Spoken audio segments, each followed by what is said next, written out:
racket in the 4th round.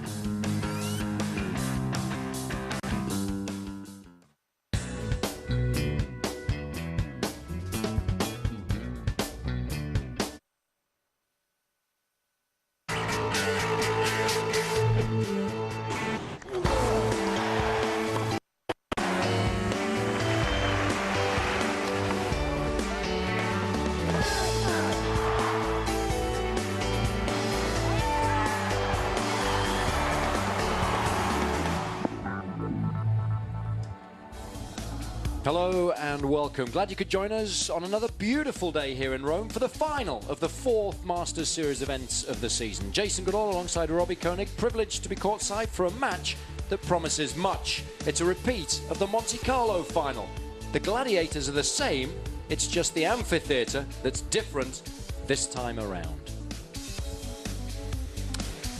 We've got Nadal in his 6th final in his last 8 events up against Novak Djokovic, who's playing in his 3rd straight Masters 1000 final. So there's no doubt, folks, we're watching the 2 hottest players on clay at the moment. And if it's half as good as that final in Monte Carlo, then we'll all leave particularly pleased at the end of the day's play. And the weather forecast is a good one. It's about 19 degrees centigrade at the moment, 66 degrees Fahrenheit.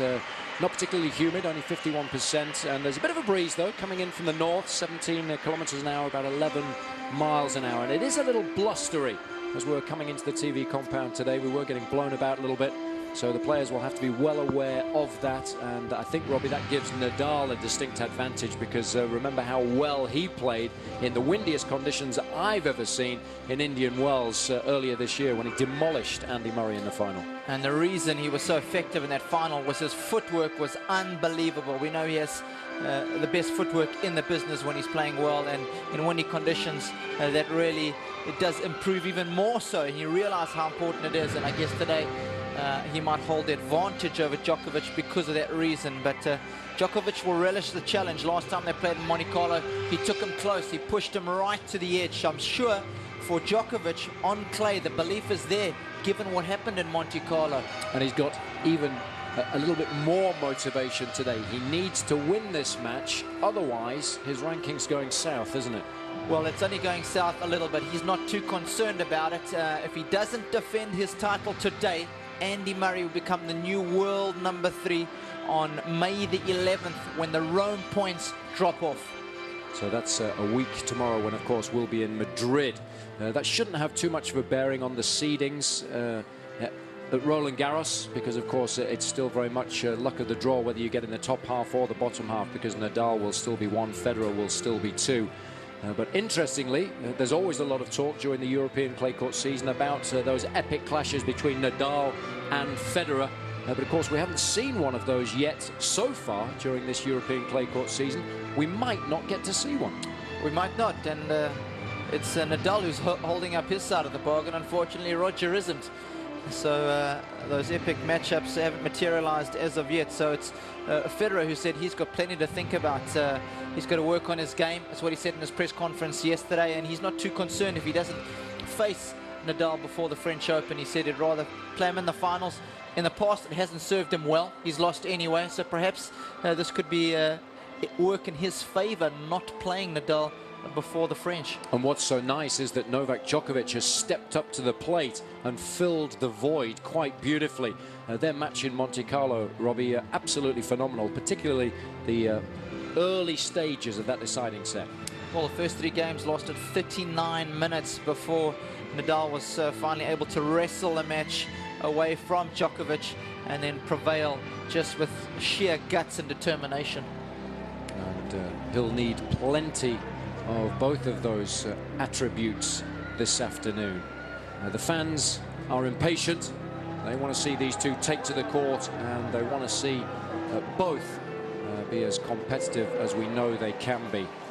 Djokovic has worked hard on his physical conditioning in the last few weeks, and he said that's starting to pay dividends now. He's got a new trainer, of course, guy used to work with Thomas Muster, and already he said he's feeling stronger.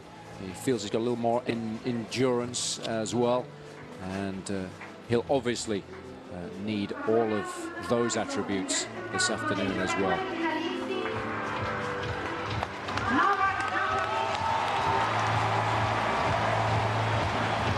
applause greets the defending champion, because of course Nadal was beaten by Juan Carlos Ferrero at this tournament last year, but of course has remained undefeated on clay since.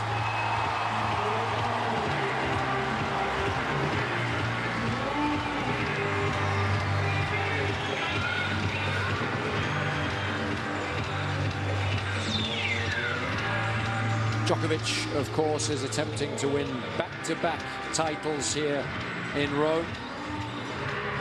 Nadal looking to become the first player ever to win this title 4 times in a row. 4 times, rather.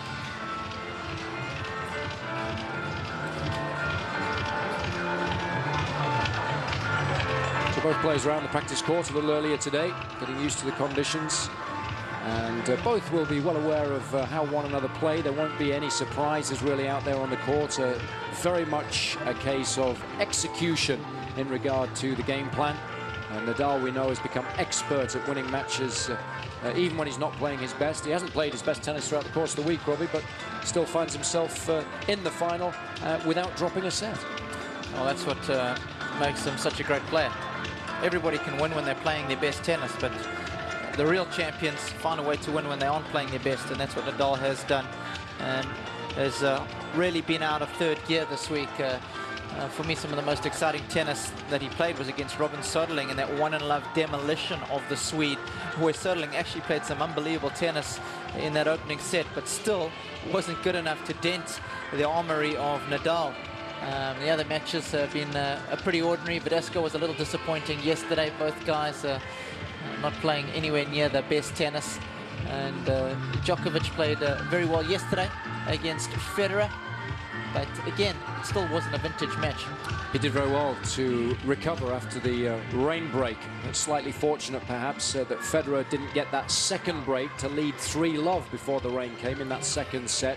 Seemed to lose his way, Djokovic, at the tail end of the first set, and he said so afterwards that he lost his concentration and almost paid the ultimate price for that, but then did really well to come back from 3-1 down in the second and the third sets to eventually prevail. And Federer had 2 opportunities, not 1, 2, in the second set to go up by a double break, and was unable to do so.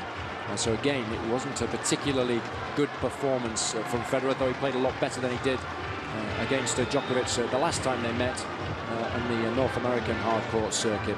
So the improvements are there to be seen as far as Federer is concerned, but still he finds himself for the final Sunday. Okay, so we have some reminders about the TV changeovers. Please be seated until I say time.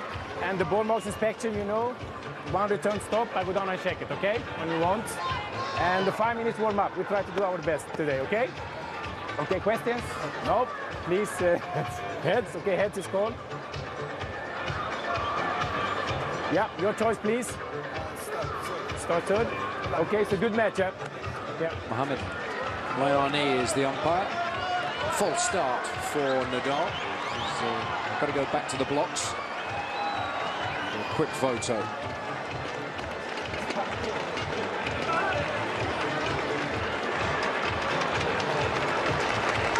These two, of course, great rivals, but also very much on friendly terms as well, but great respect for one another. And I'm sure both are very much looking forward to taking on one another this afternoon on such a famous stage. So these two, given recent results, undoubtedly the best 2 players in the world on clay at the moment. Since Monte Carlo, of course, Nadal has prevailed in Barcelona as well, won that tournament for the 5th straight year. Djokovic took a week off, practiced hard, worked hard on his physical conditioning, and it's paid off this week. Defeated Juan Martín del Potro pretty comfortably in the quarterfinals, and Nadal did so against his fellow countryman Fernando Verdasco. Neither del Potro or Verdasco showing us any signs really that they're ready to challenge the top 4 players in the world on a regular basis on this particular surface at the moment. Well, it's worth just reminding ourselves about how dominant Nadal is on clay. He's done remarkably well so far this season, won 37 matches and lost just 3, and he's won 29 straight matches now on this surface since losing to Ferrero in the second round. It was his first match, of course, at this tournament last year, and he's won 69 of 73 sets in the meantime, and he's got an amazing record since 2005, 146 wins and 4 losses, and of course all of that has contributed to the fact that he's now the best player in the world. But on this surface, Robbie, that we need to come up with a new ranking system, because this guy now undoubtedly being talked of as being the greatest clay court player of all time.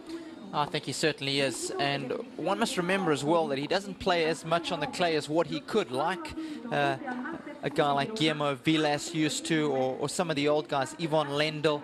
They used to spend virtually the whole year playing on clay whenever they got the opportunity. He doesn't play on clay right after the Oz Open, nor does he play on clay after Wimbledon, and we know there's a couple of months there on both occasions where he could rack up clay court title after clay court title, so that also puts it into perspective. Absolutely right, and that's why he makes this adjustment so readily.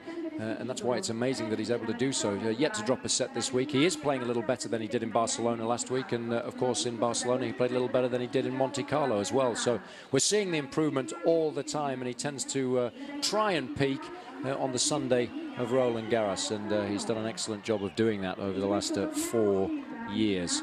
So very, very difficult to take him on clay at the end of a tournament when he's had an opportunity to play himself into form. So that's the size of the task that faces Djokovic this afternoon. And he, though, will take... Yeah,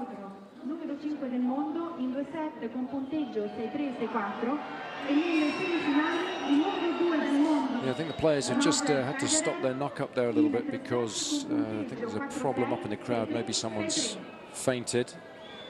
We have had that problem occasionally at some of these events. It is pretty warm out there when you've sat in the same seat under the sun for a long, long time, and just something that the players have obviously got to try and deal with. Not easy, but obviously we want to make sure that fans are okay. We had an incident the other day when we were at the Coliseum. We shot out there early one morning before play, and there was someone there who had also fainted as a result of the heat. Especially the elderly people. It's not easy for them if they're sitting in the sun for long periods of time. And apart from the one day on Tuesday when we had all that rain, the weather really has been nice. It's pretty hot and humid. Of course, just need to make sure too that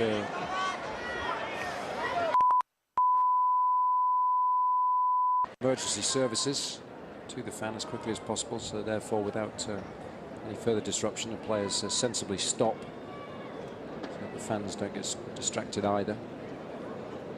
Happens quite regularly, actually.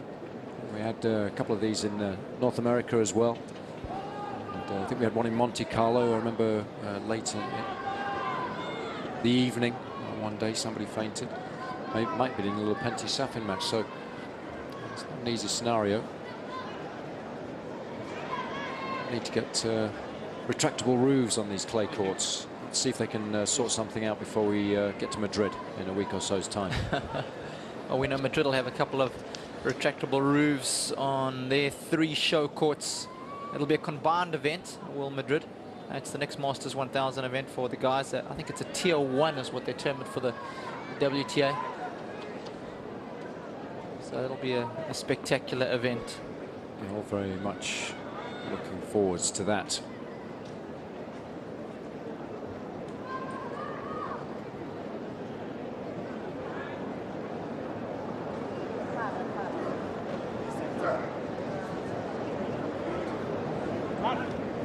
Match as well, huh? One. Or was match? Safin's match and a couple of times in the last 2 years. I think we got the thumbs up. It's okay there, huh? You guys keep walking. Okay. Lisbon, ahora bien. Umpire just talking to Djokovic there about Monte Carlo. It was indeed in that Safin match that somebody fainted. But, at least it's happened prior to the match, so no damage done really. Well, let's get back to discussing just how well Djokovic has done really in the last few weeks to kick-start his season. His impressive numbers: 30 wins and 9 losses, semi-finals in Sydney and the quarter-finals of the Australian Open, but wasn't playing particularly well at that time, and he was bitterly disappointed to have to retire to Roddick in Melbourne. Then started to play a little better, won Dubai, but it was a weakened field, still wasn't playing particularly well. Poor performance against Roddick in Indian Wells, but then started to turn it around. Yeah, I think he hit rock bottom as far as he was concerned. It was a terrible match against Andy.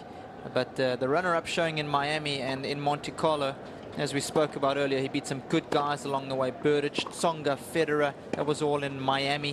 And then in Monte Carlo, beating Verdasco, Wawrinka before losing to Nadal in a great match. And that's when I think he had turned the corner, Jason, and he's brimming with confidence again.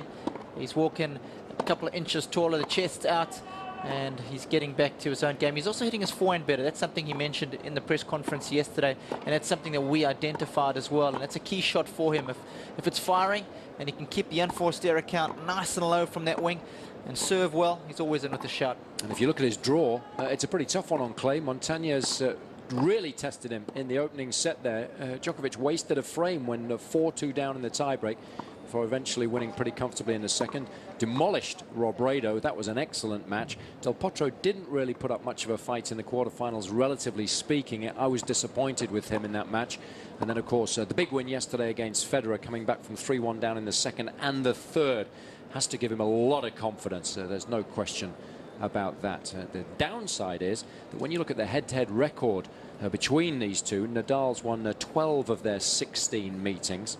And on clay, Djokovic has never beaten the Spaniard. They've played 7 times. But we've got to take positives from that negative statistic. And when these guys played in Hamburg, it was an absolutely phenomenal match. Nadal won in 3 tight sets. And then, of course, the last time they played in Monte Carlo, it was a really, really competitive affair, especially at the beginning of the deciding set. So he's getting closer.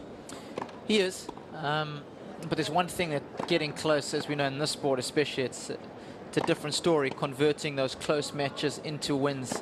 And the other thing that's counting heavily against Djokovic is we know how good Nadal is in clay court finals. He has a ridiculous record, 24-1. The only loss ever come to Roger Federer in Hamburg a couple of years ago. So at this stage of the tournament, he's virtually impossible to beat.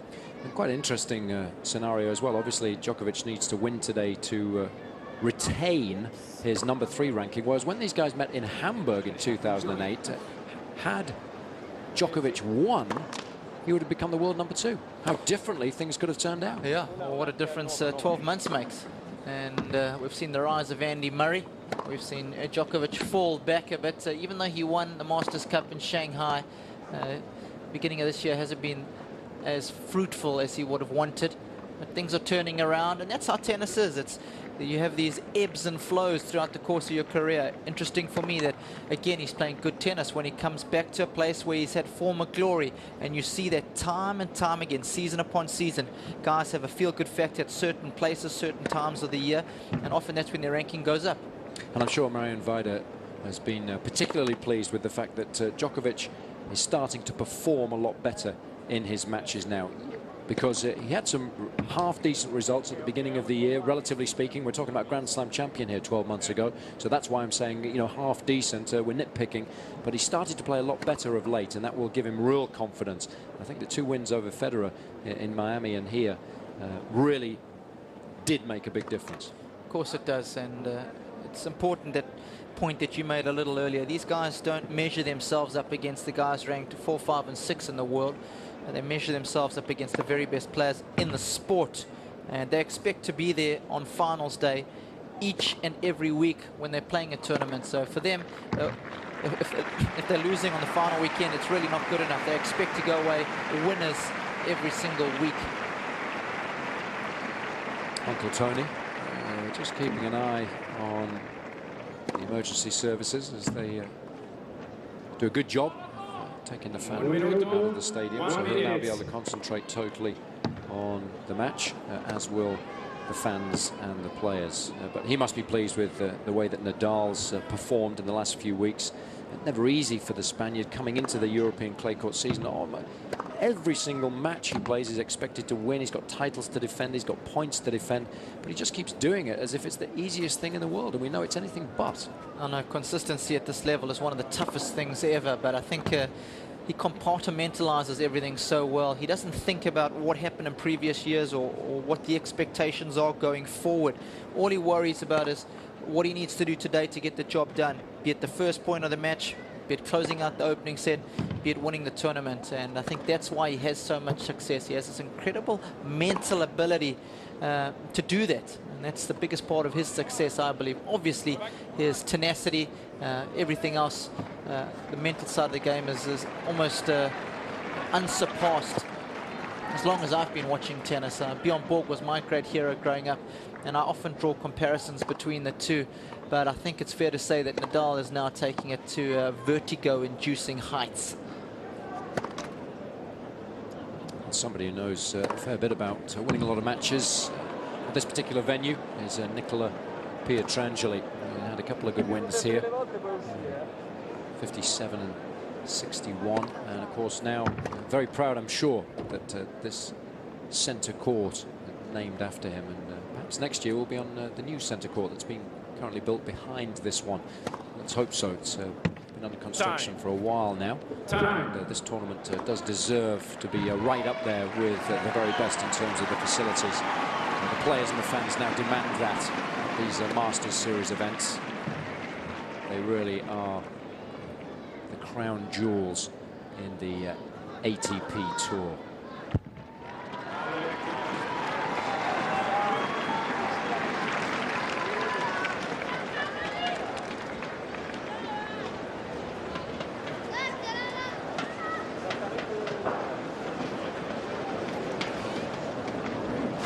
So the scene's set for these two gladiators to fight to the death this afternoon.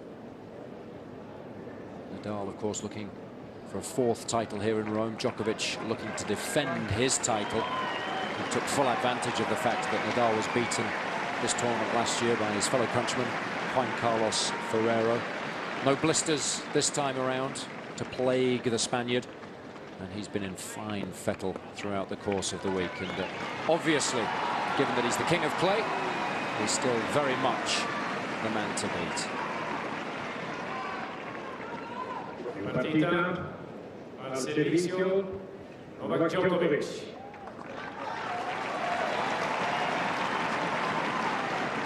Ready? Play.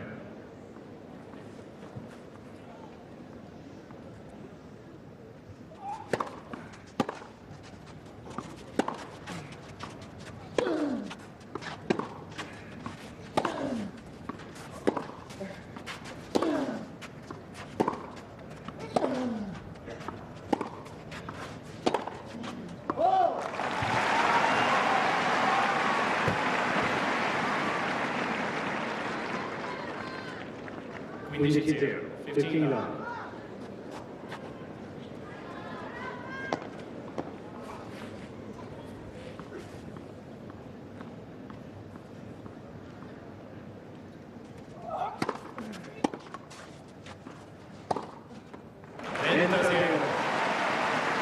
Djokovic discussed the fact yesterday that he was feeling much more confident about that forehand of late. And it was a shot that was breaking down on a regular basis, even as recently as when we were in Indian Wells and Miami, particularly in California.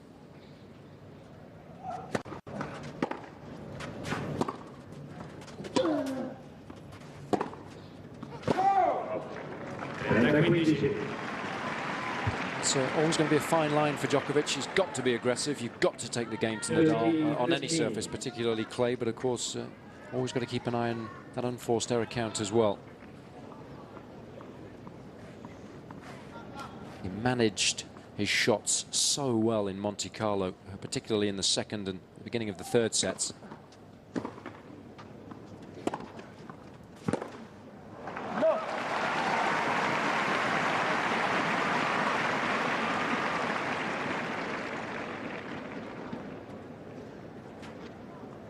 45, 40-15.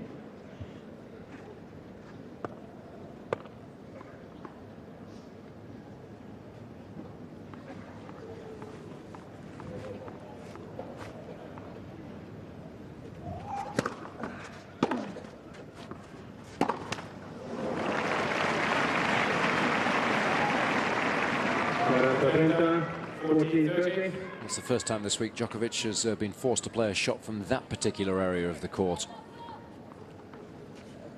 It's, how tough it is when you're up against Nadal. The kind of spin he puts on the ball, the angles he's able to create, the pressure he puts you under, point after point. Quite phenomenal.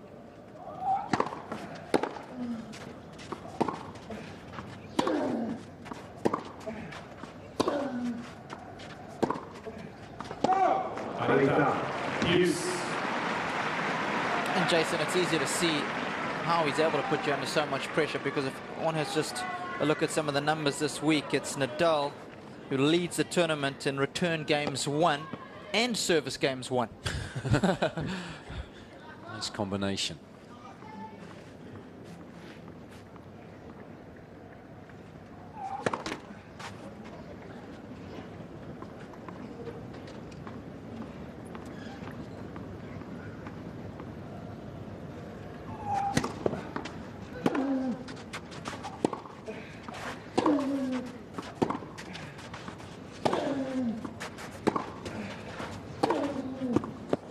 Brilliant. It's good aggression early on from Nadal too. He doesn't use that shot particularly often. Yeah, they're falling up the line, likes to save it. He's obviously feeding the ball on the strings early on in this match. And always a barometer, that particular shot, as to how well Nadal is striking the ball. So an early opportunity.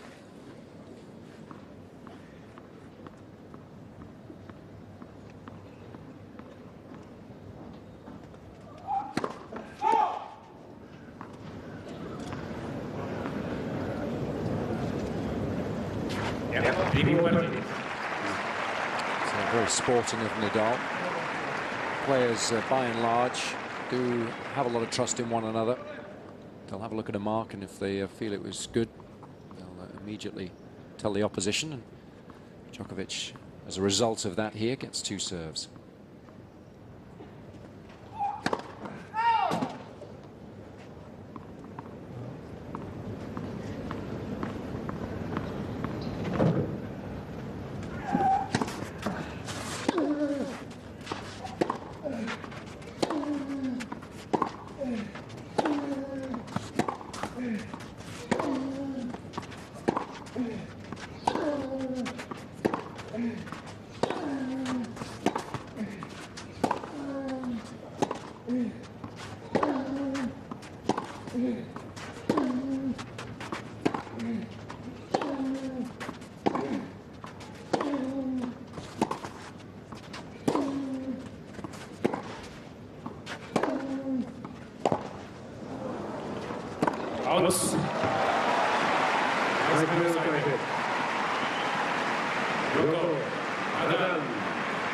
Nadal gets off to a flyer. Just the one unforced error in that particular game, winning the last point with a rally lasting 27 strokes. He's hit the ground running. Welcome to the party. It's Nadal's curtain call. And he's one of these guys, before the match, he's out here warming up for about an hour.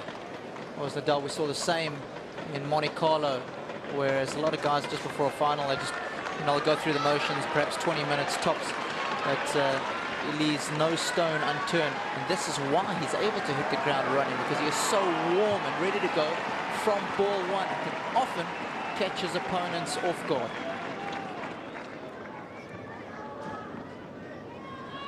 Al servicio, Rafael Nadal.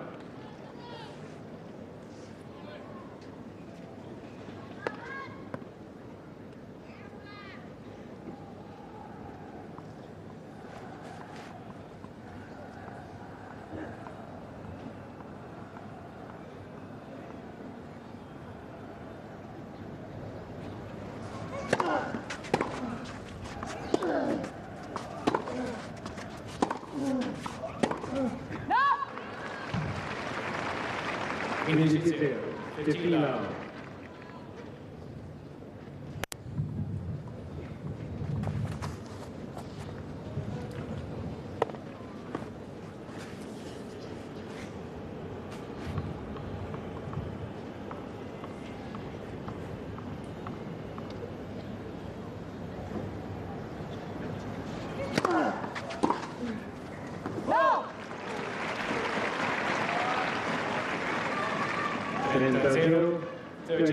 Interestingly, Nadal said that one shot he wanted to work on more than any other after winning Monte Carlo for the 5th straight year was the serve, particularly the second.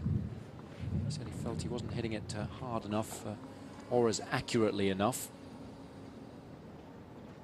But I think today, with the blustery conditions, he'll just be concentrating on getting it in, not giving away too many cheap points and getting a high percentage of first serves in.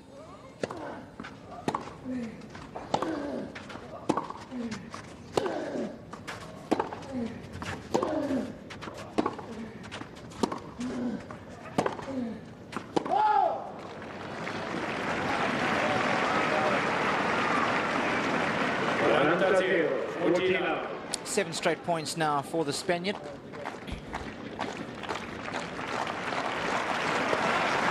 Again, one of the problems when you face him, you've got to come prepared early on, otherwise you'll get behind the 8 ball.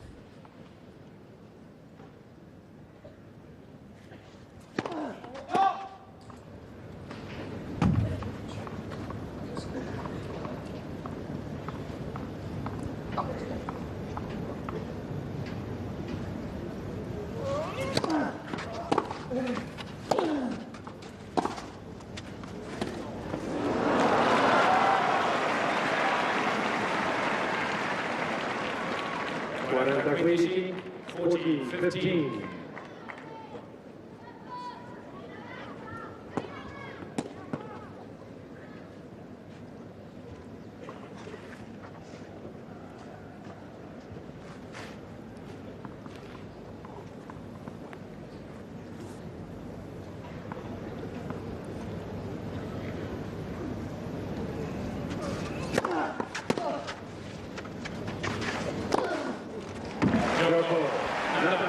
Serve skidded off the service line. They gave Djokovic no chance really to time it. Nadal conduce 2-0. 2 games to love. After a long opening game, Nadal holds pretty comfortably to lead 2-love. He's looking awfully sharp, Jason. There's no mistiming the balls, no mishits. Moving well. Not a good sign for Djokovic.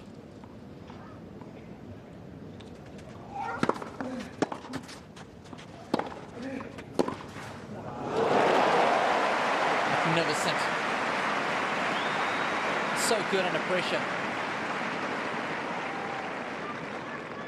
Nothing wrong with the approach. Sometimes you just got to say too good.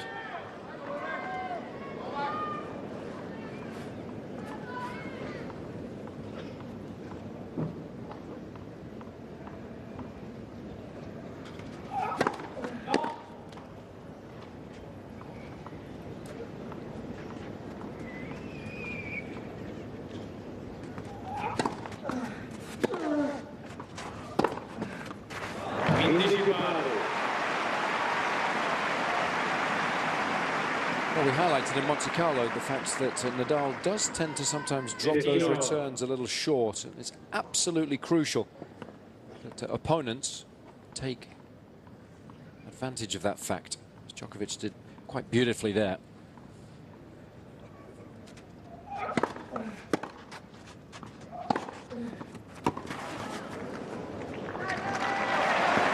That's always a good tactic to employ against Nadal. Try and play aggressively to his forehand side. 13-15. We know he likes to lean to his right. Look to run around his backhand, so he does leave the forehand side of the court open.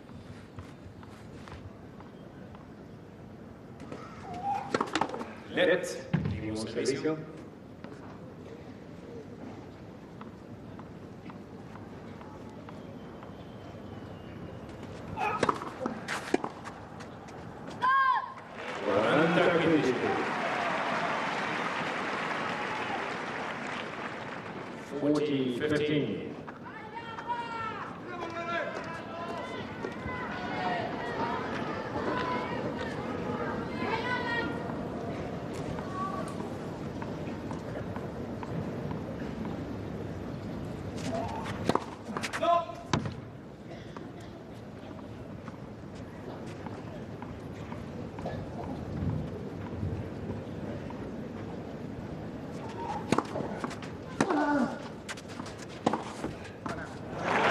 Much better game. He was aggressive. Crucially, didn't make any unforced errors. It's Nadal, who still has a slight advantage. 2-1. Remember when you didn't have to spend a lot to give Mom something special on Mother's Day? With ProFlowers, that's still true. Send Mom a gift she'll love. A dozen roses for just $19.99. That's 50% off website pricing. Order now, and Mom also gets our elegant glass vase, plus your personalized card, free. Hurry, supplies are limited. Or double the roses plus this premium blue vase for just $10 more. Take advantage of this amazing TV offer. Go to proflowers.com, click on the microphone in the upper right corner, enter tennis in the box, and you're ready to send Mom roses for Mother's Day. ProFlowers value is incredible. The flowers usually last at least a week and a half. These flowers are beautiful. When I get a bouquet of flowers, I always feel loved and remembered. This amazing TV offer is 50% less than website pricing, but only if you go to proflowers.com, click on the microphone in the upper right corner, enter tennis in the box, or call toll-free 1-800-FRESHEST and mention TV. Go online or call now.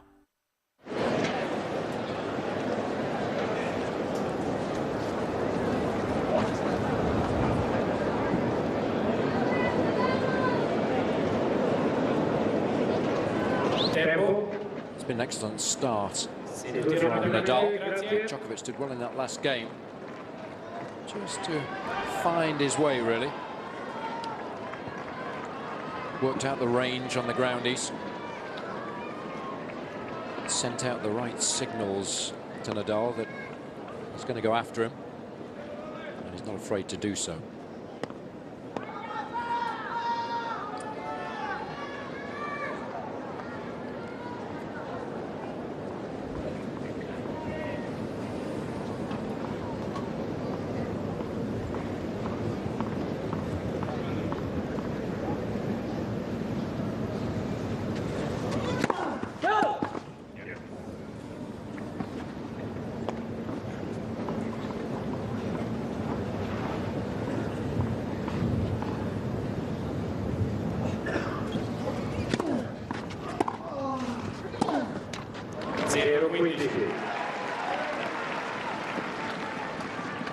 Up 15.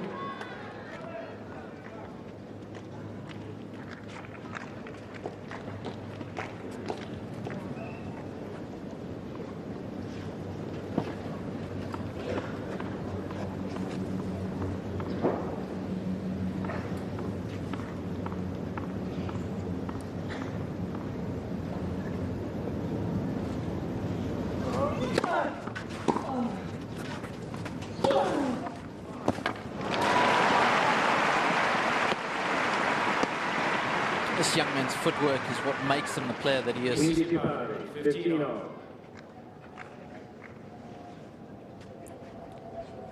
Coupled with one of the best minds in sport.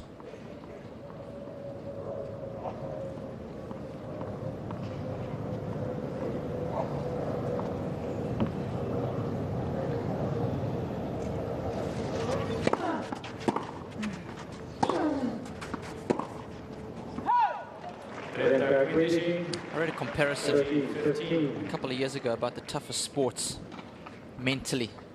Tennis ranked second only behind boxing.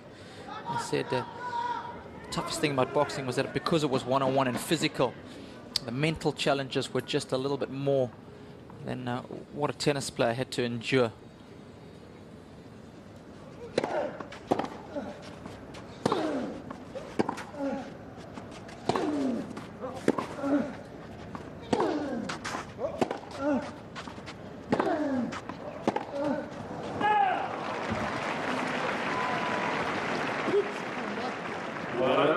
14-15. So difficult when it is blustery because it changes so quickly mid-rally.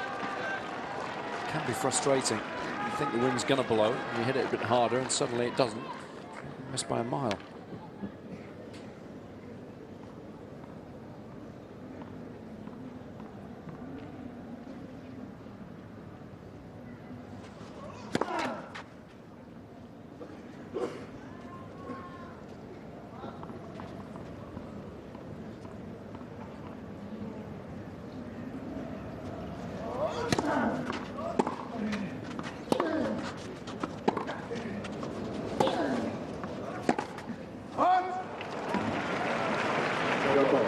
Nadal.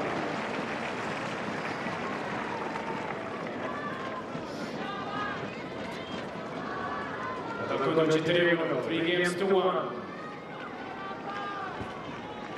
Well, this opening set is in danger of running away from Djokovic. That's why he's getting so frustrated.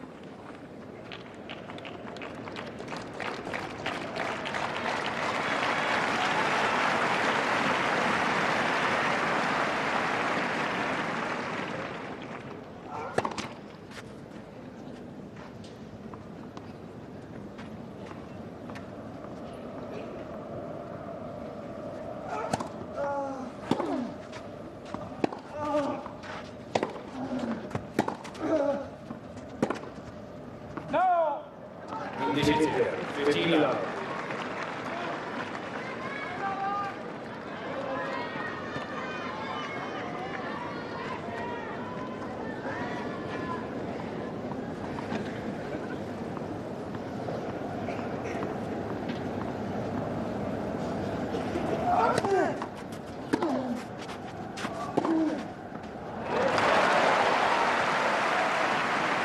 Well, again, going directly to Nadal's forehand pays dividends for Djokovic. 13 love.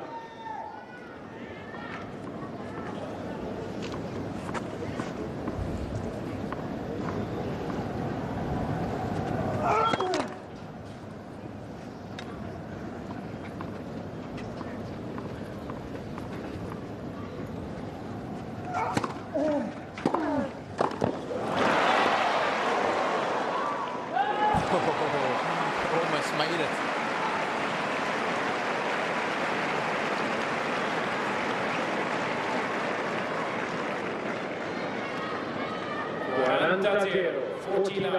Djokovic had almost thought that Nadal had given up on the point. Should have known better. Came out of nowhere to scoop that one.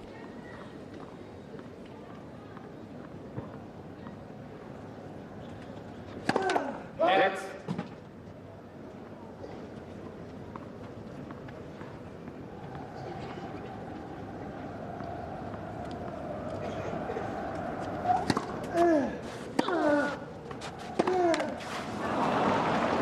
Finishing 14-15.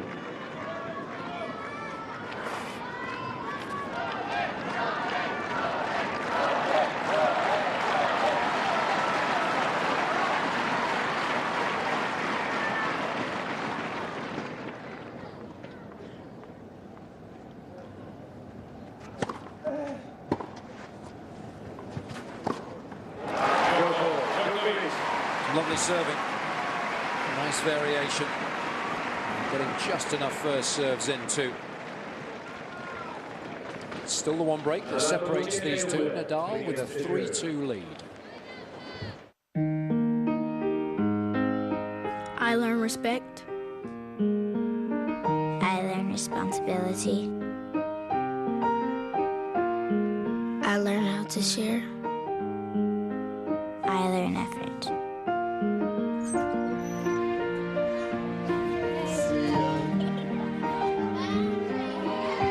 It's time to give a bit of your time to others. Elegance is an attitude. Longines. City View Racket Club, offering a luxury sports club experience like no other.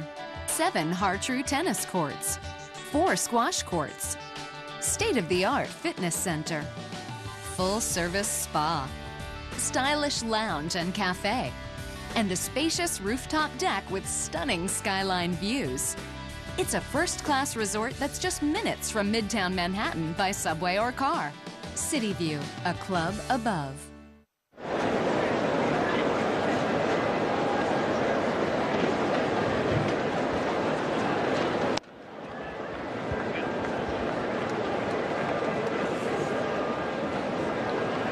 Table.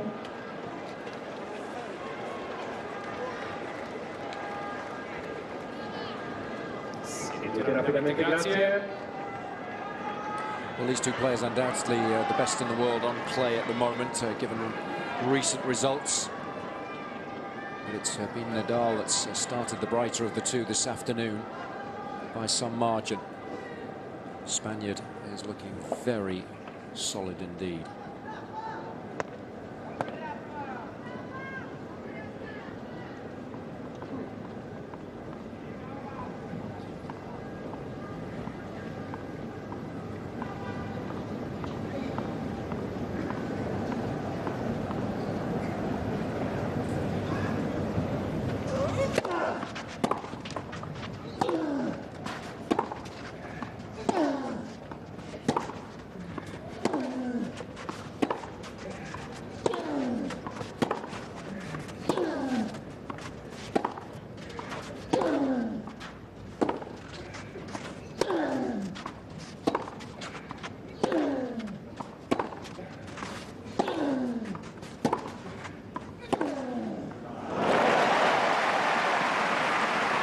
Who says his backhand is his weakest shot? What a lot of people might not know about Nadal is that he's actually right-handed and everything else that he does. So he has really good control with his right hand, and that's the top hand on the backhand side. And he's able to generate incredible power and whip with his backhand because of that. He has good feel with it as well.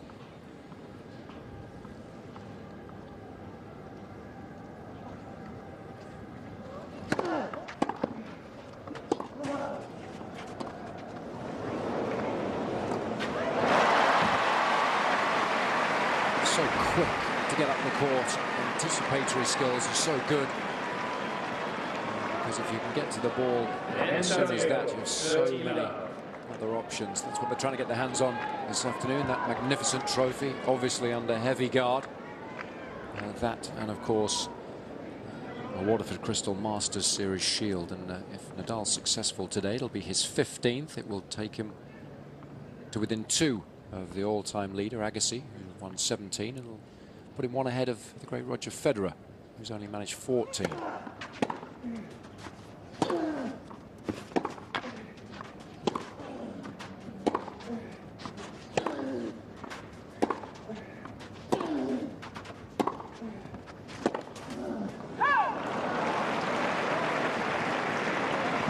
You forgot to mention the small matter of 434,000 euros for the winner.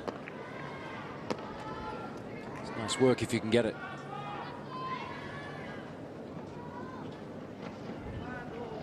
Runner-up, incidentally, just over 200,000 euros, so doubling your money if you can get the right result this afternoon. And the euro at the moment is pretty strong. It's a good place to be right now.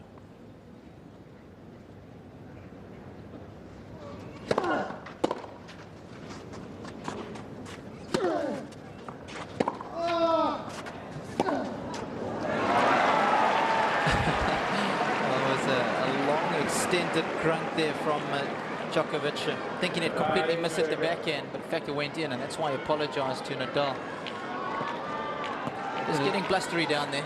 And Nadal was suggesting yesterday that he prefers playing in Monte Carlo rather than here, because here he suggested you get 1 or 2 funky bounces, and Monte Carlo, the court's a bit truer. It's not quite as hard as this one, so when you do get a bad bounce here, really highlights the fact it can be difficult to make the adjustments.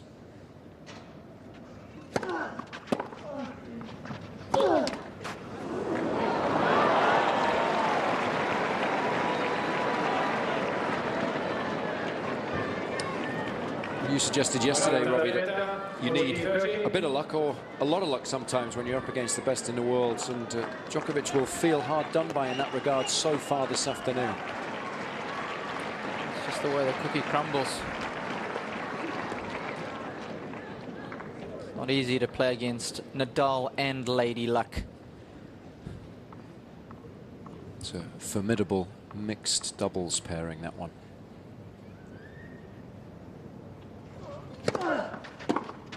No! Djoko, Nadal.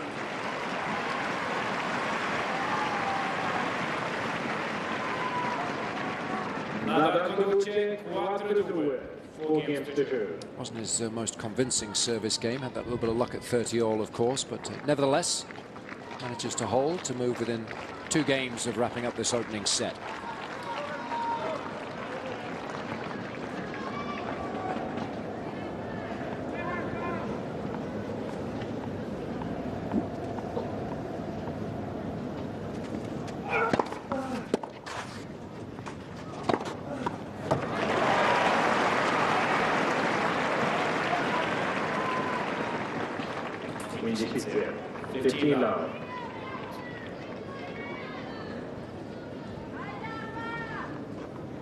That's how good it's got to be when you play against Nadal on the surface.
So much permutations have to go through your head in a split second in order to play this shot.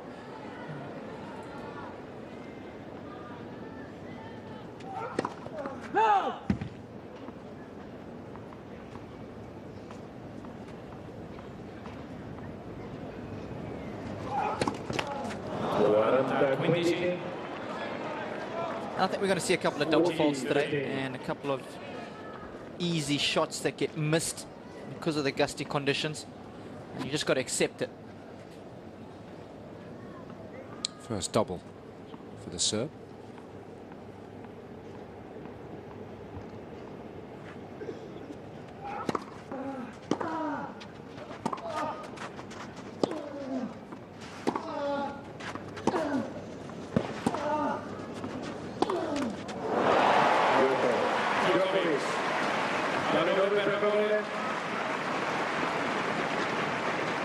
So slowly starting to work his way into this opening set now, the defending champion. But it's Nadal who still leads 4-3.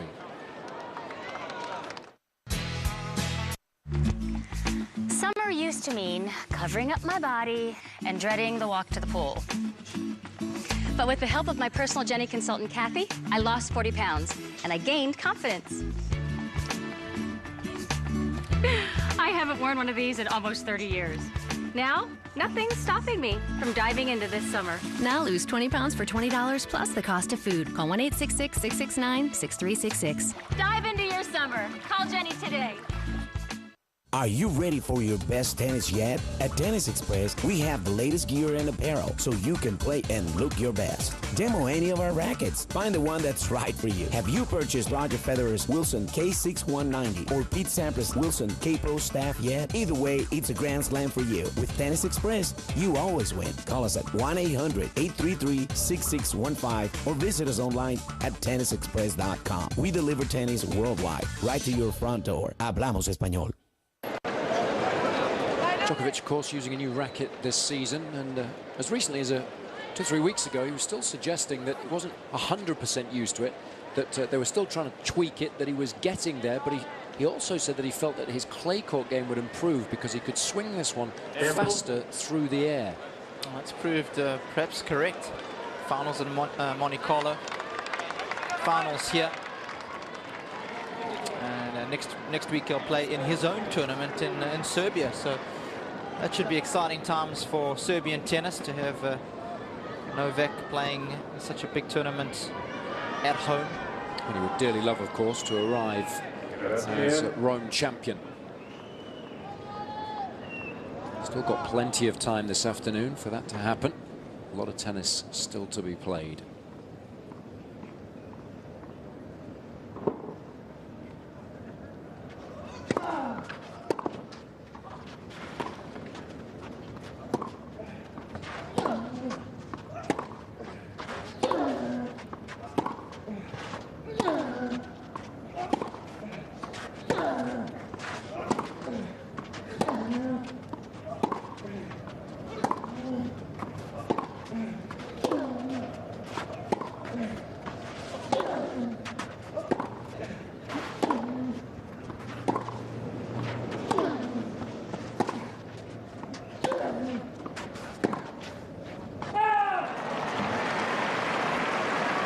A longer rally, but again it's Nadal who prevails.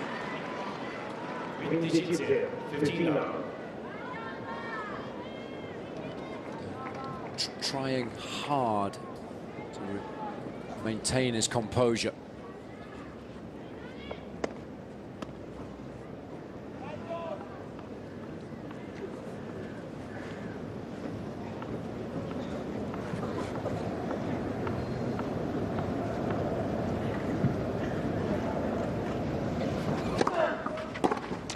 Entertainer. 39.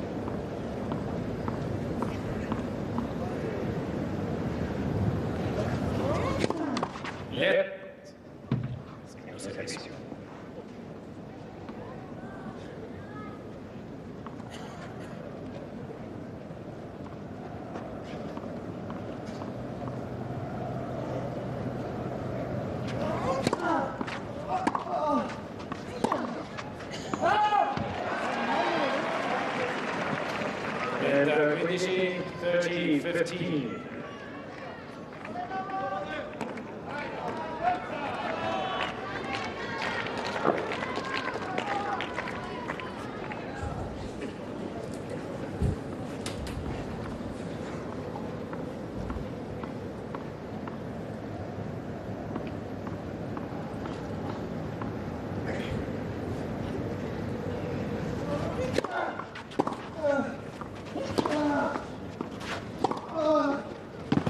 That's a brilliant return. That's set the point up beautifully for Djokovic. We haven't seen enough of those this afternoon. It's usually one of his great strengths. And the body, 30. Suddenly, the body language is an awful lot better.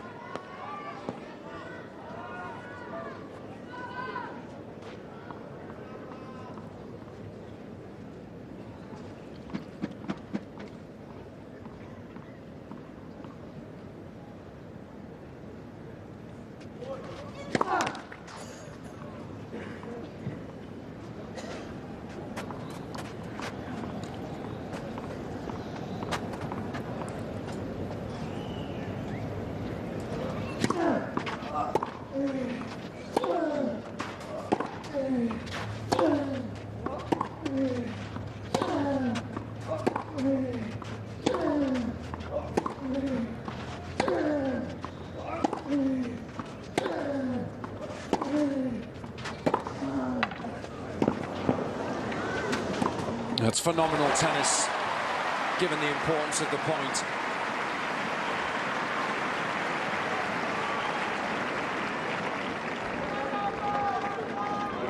It's a backhand cross-court that's doing the damage again.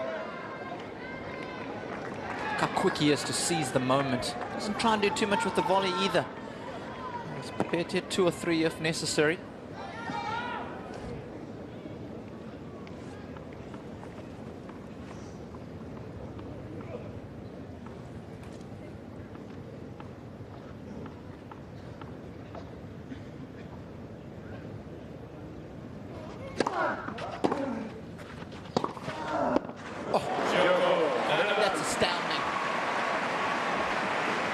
I mean, there's nothing wrong with the return at all.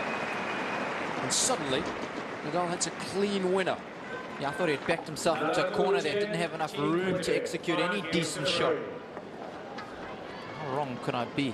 And that's how good he is. 30-all. Djokovic ready to exert a little bit of additional pressure. And Nadal plays 2 of the best points of the set, as far as he's concerned. And suddenly, Djokovic needs to hold, stay in the opening set.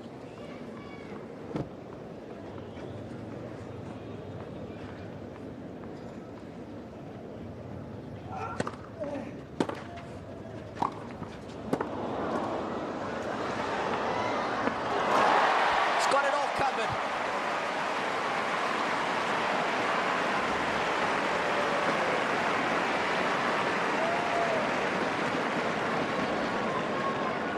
Raw athleticism.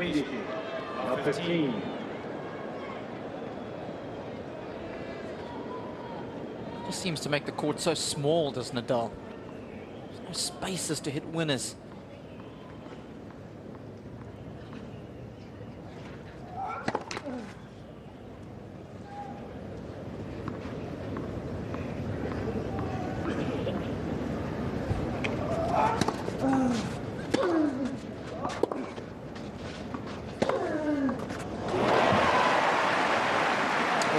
Set up by an excellent return from Nadal. Deep, hard up the middle of the court. He got the short reply for his 4th straight winner. He's found the clutch. That's what all the best players are able to do, change gear when it really matters.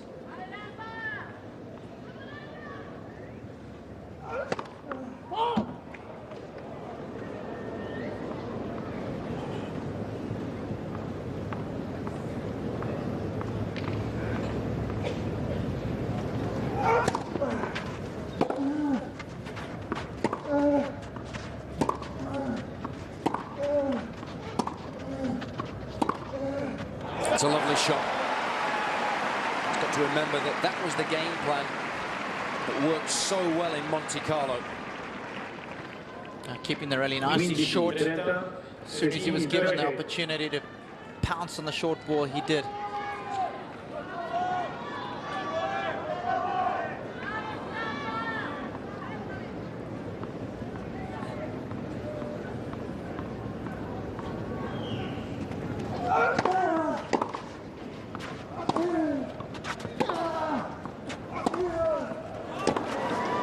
And again, it's good stuff from Djokovic. A wry smile, I think, because he knows that Nadal almost made that shot and that Djokovic really couldn't play that much better.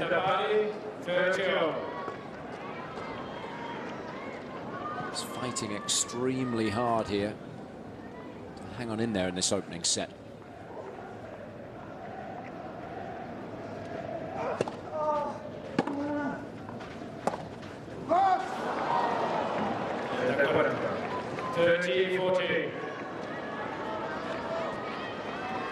It's just the sheer pressure of having to hit a great shot each and every time you swing the racket against Nadal.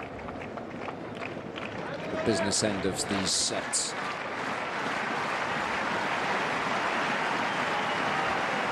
Set point for the Spaniard after 41 minutes.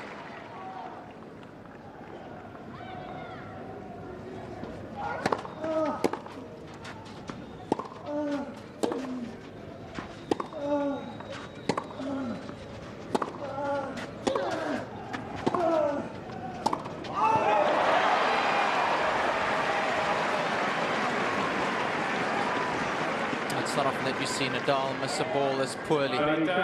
Use.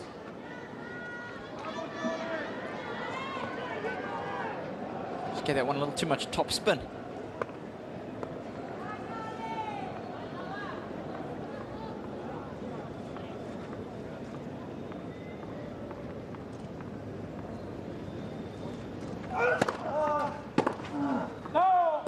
Vantaggio. Djokovic.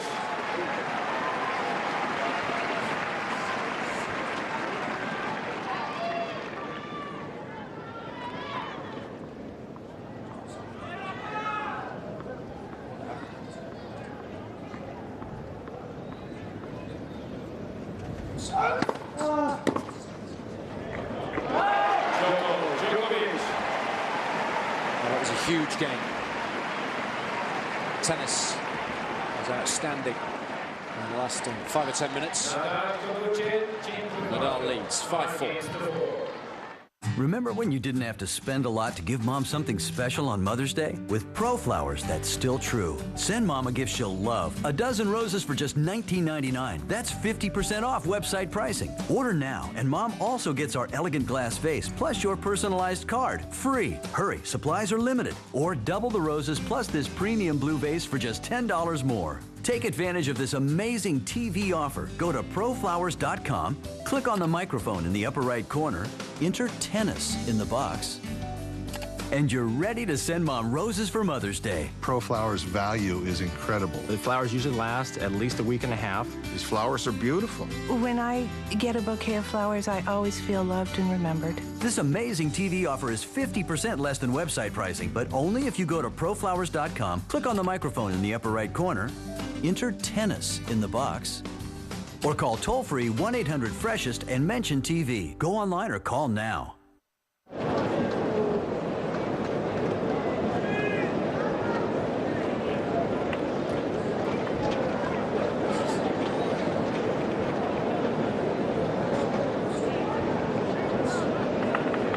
Tempo.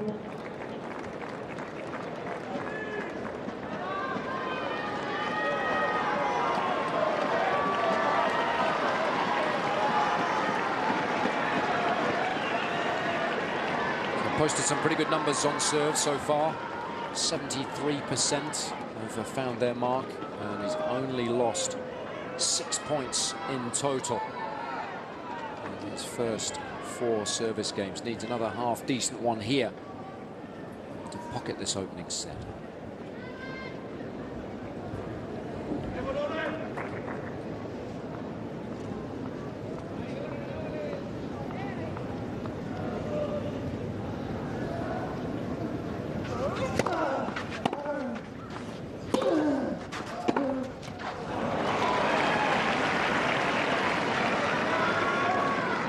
Quindici 0, 15 love.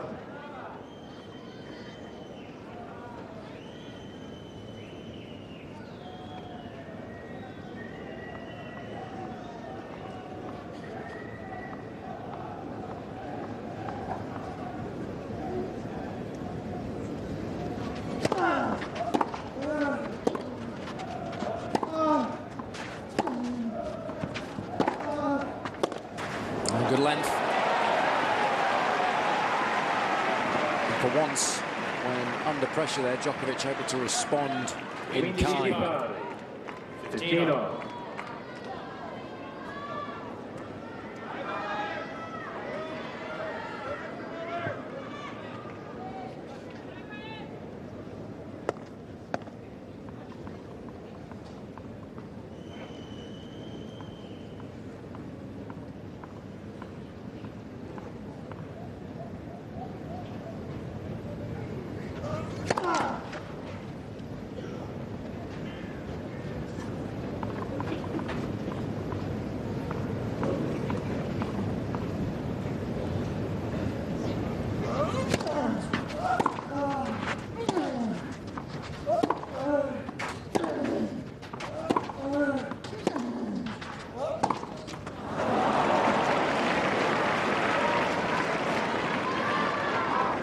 And 15, 30, 15.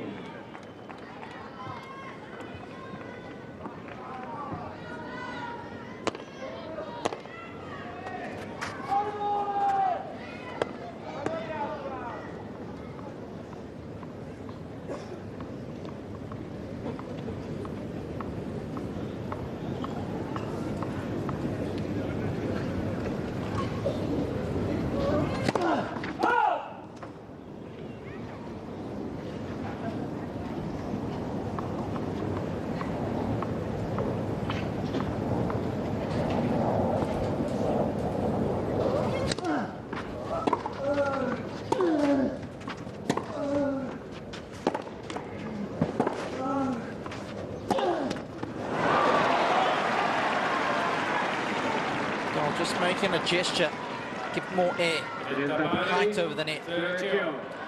Más alto, por favor.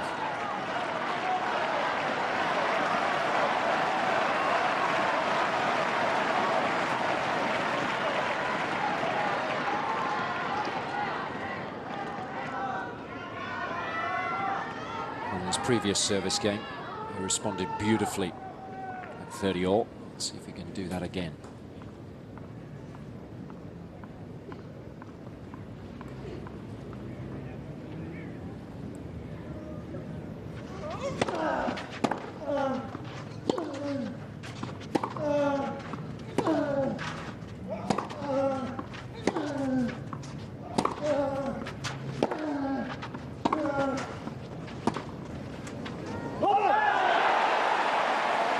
This time it's Djokovic who responds.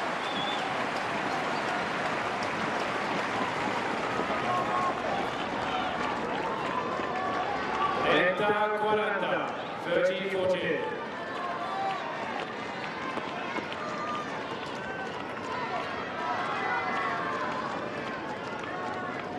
This is the first break point of the match for the defending champion.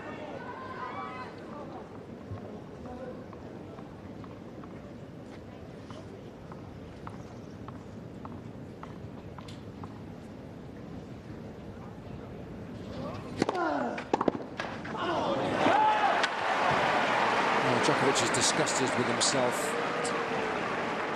Best players in the world have to start realising that Nadal loves that serve on the really big points on clay, uses it very sparingly. That's part of doing your homework. That's why you scout opponents.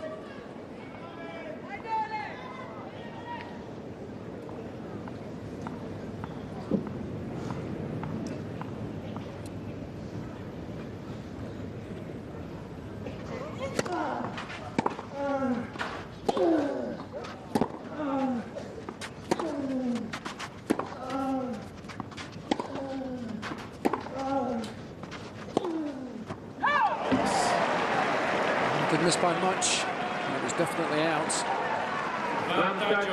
Djokovic.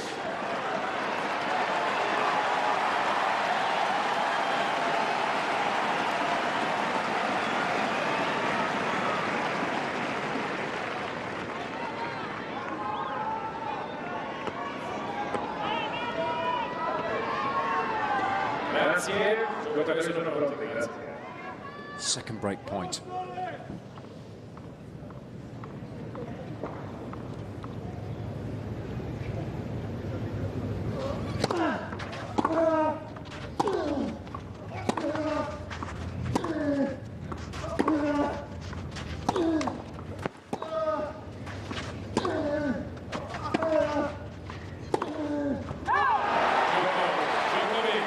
Amazingly, in the first 9 games of the match, Nadal had only made 1 unforced error off the forehand, and suddenly in that game he made a further 3. And it's proved incredibly costly.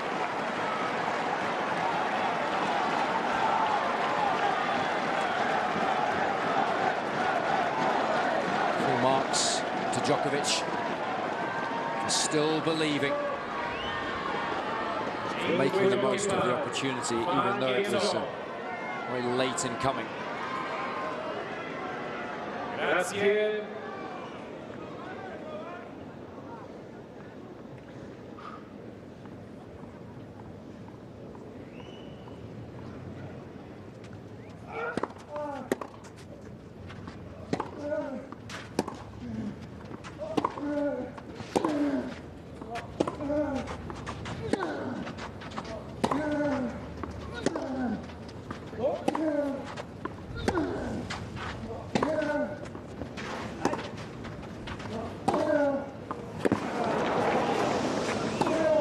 Brilliant.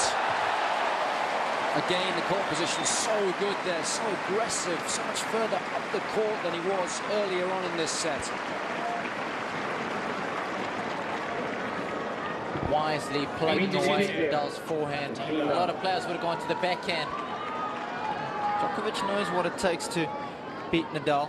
done it on a hard court before, and the game plan is similar. It's just tougher to execute on clay.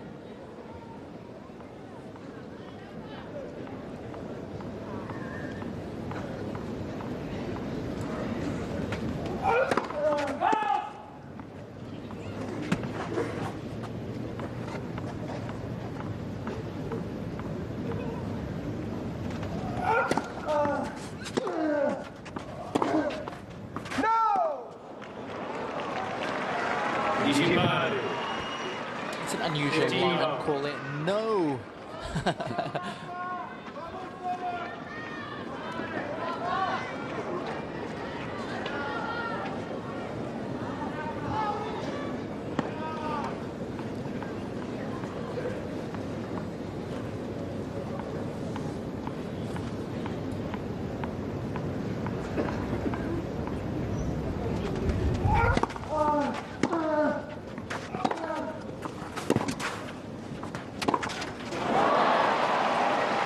Drop shot might be on there, given how far Nadal was. Back right corner, reaching for the forehand. 15-30.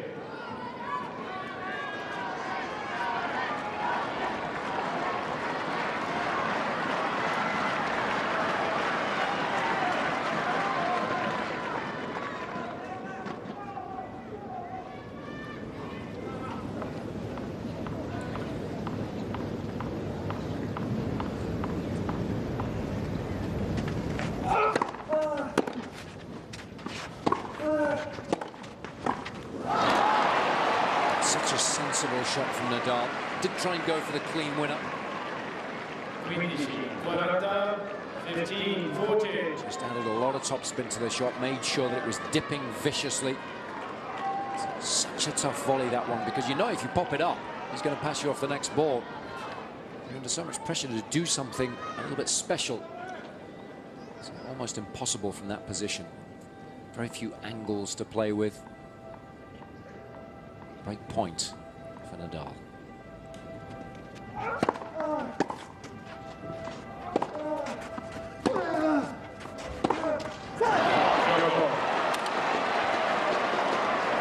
It's not the first time this week that he's wasted a frame. Did so against Albert Montañez as well when he was 4-2 down in the tiebreak. He came back to win that match, of course, in straight sets. But he's going to find it an awful lot more difficult to do that this afternoon. Nadal leads by a break once more, 6-5. If you plan on building, furnishing, or remodeling your home, or you're just tired of paying retail, don't spend another dollar. Now, you can enjoy an incredible selection of top-quality, name-brand products priced up to 50% less than retail. Take the first step towards saving hundreds or even thousands of dollars on nearly anything for your home. Call for your free Direct Buy Insider's Guide to Buying Direct and learn what retailers don't want you to know. Each full-color page of the Insider's Guide is packed with powerful information. Discover some of the hundreds of thousands of products available from over 700 name brand manufacturers. Everything, including furniture, cabinets, appliances, flooring, lighting fixtures, and so much more, all without retail markups. At Direct Buy, you can't afford to miss this valuable opportunity. Call the number on your screen now to get your own Direct Buy Insider's Guide. You'll also receive a visitor's pass and map to the Direct Buy showroom nearest you. The sooner you call, the sooner you'll be buying direct. So call now. Well, it's been a fascinating opening set. Plenty of twists and turns at the tail end of it. But Nadal now has an opportunity to make amends for the fact that he failed to serve out the set at the very first time of asking. And for me, Jason, I don't know what's tougher, to break Nadal when he's serving for a set or when he's serving for a match, or whether to hold your own serve after you've broken him. He's so good at rebounding after he's just lost serve.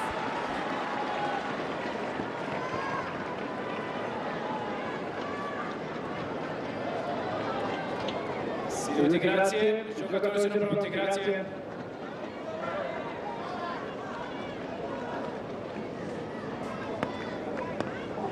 So Nadal will be hoping that he can get the job done here in the opening set at the second time of asking.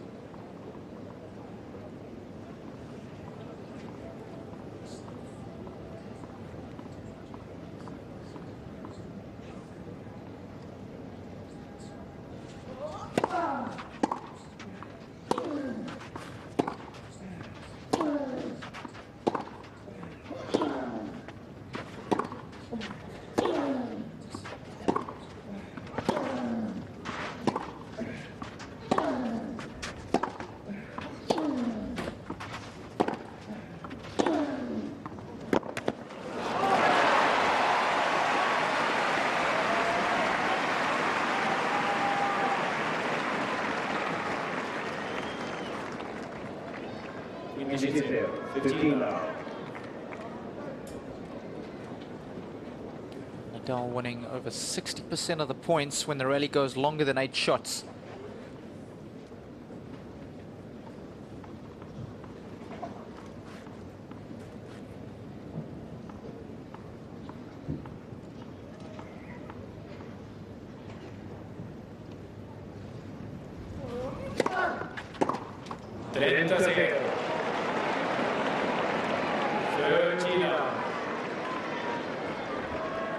It's one thing to be pumped up for it, but it's another to be constantly battling your emotions, trying in vain to control them.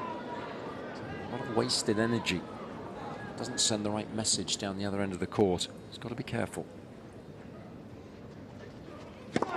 Hits.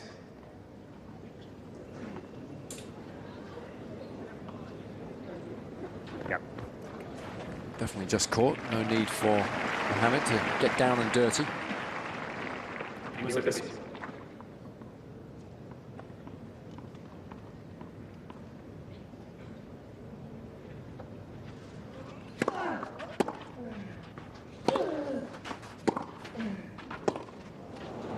No chance for Nadal there.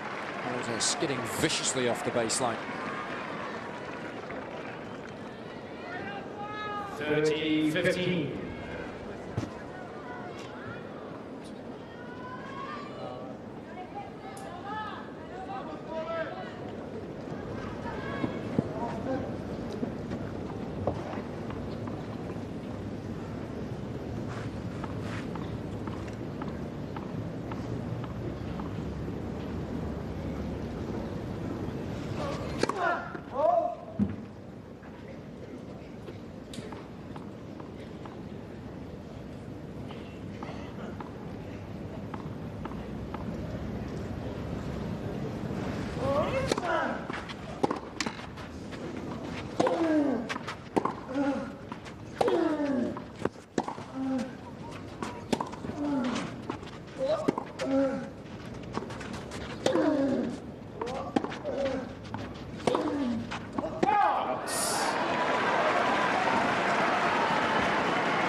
This is most unusual.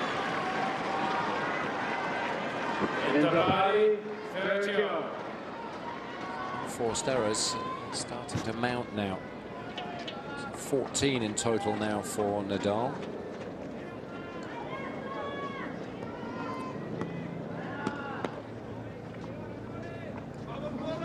Of late, forehand has been increasingly fallible.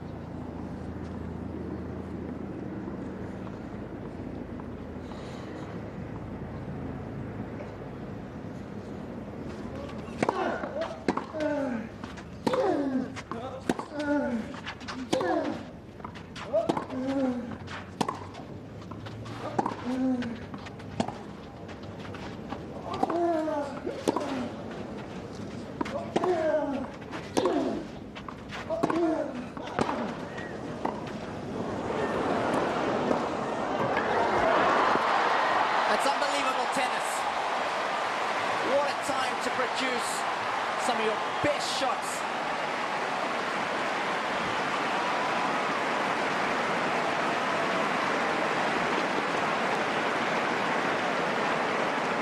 And it's another 20-stroke rally. And it's Nadal again who comes out on top when it really matters. Stretch forehand volley was phenomenal.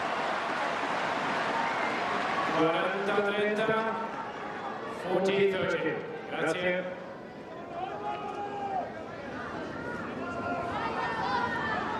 Yes. It's given him a set point.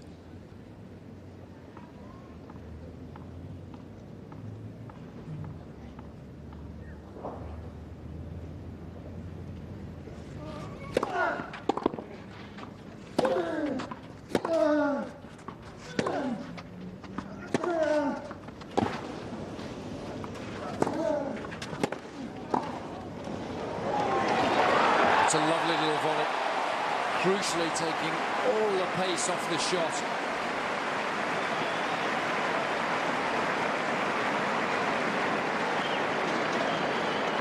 accuracy of this volley is fantastic. Bounces almost where the service line meets the alley. And it's a nice short volley. It's always dying. It's so difficult for Nadal to make anything of it. Good shot selection from Djokovic.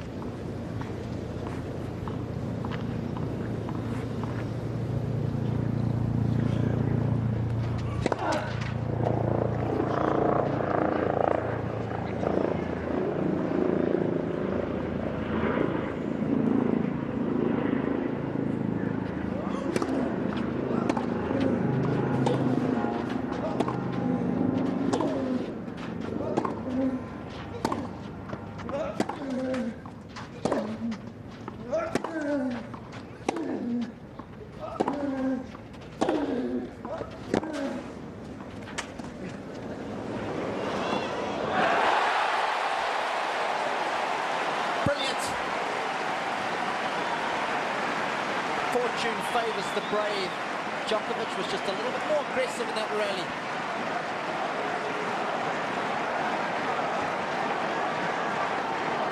Far too much air on the drop shot. Got there comfortably. On his beloved backhand. He's not going to miss that too often.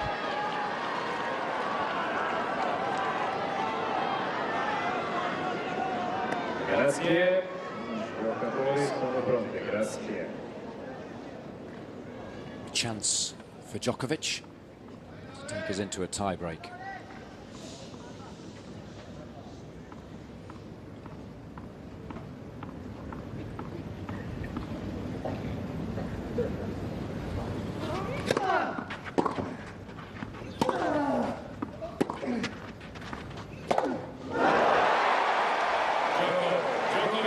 Again, it's the forehand that lets Nadal down. Full marks to Djokovic. It's twice now he's managed to break serve to stay in this set. And the tiebreak will indeed decide matters here. 6 games on, first set, tiebreak.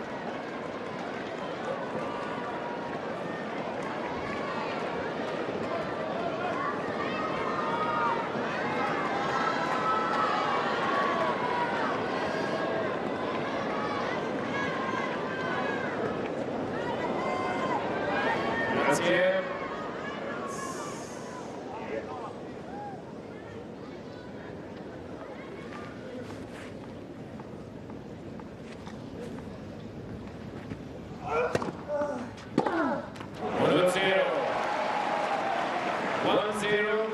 Djokovic. Well, that serve has worked very well for Djokovic. He hasn't gone for too much pace on it. Just, if anything, he slowed it down and just used the angle so that when the ball arrives at Nadal's racket, there is no pace on it for him to feed off.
Such a shame.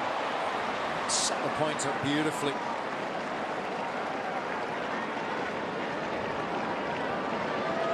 It's usually one of his favourite shots. Poor shot selection here. Set the point up beautifully. Got to drill the backhand, haven't you? Especially since he's been hitting it so well.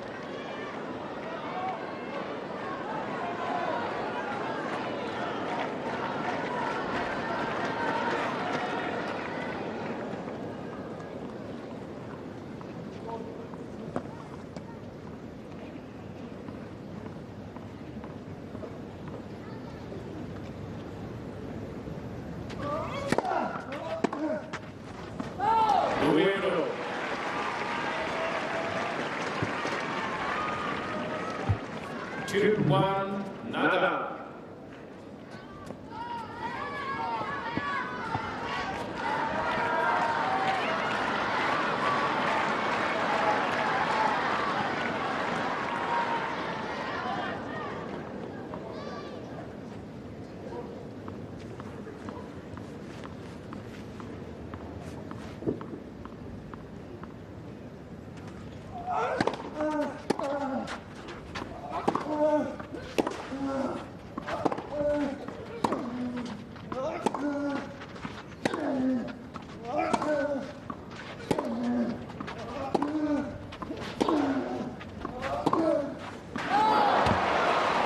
But again, you have to take that shot on. Yes. This is when Nadal is vulnerable. He's playing defensive tennis at the moment. You can see how short he's dropping the ball. And it's in these kind of situations, if you want to beat Nadal, you've got to make those shots. It's as simple as that.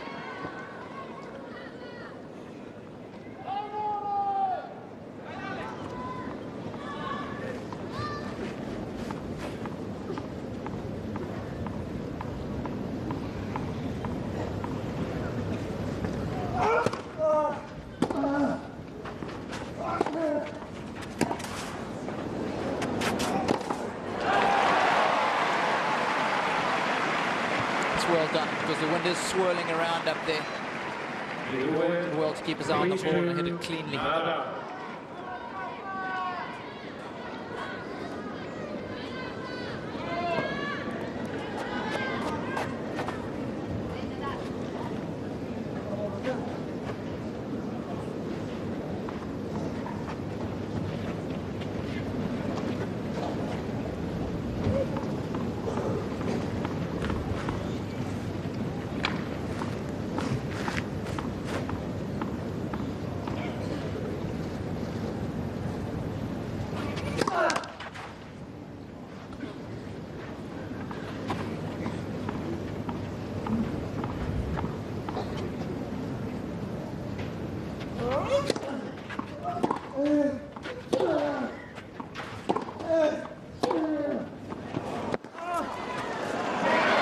The gap was there, didn't do enough with his penultimate shot, the backhand.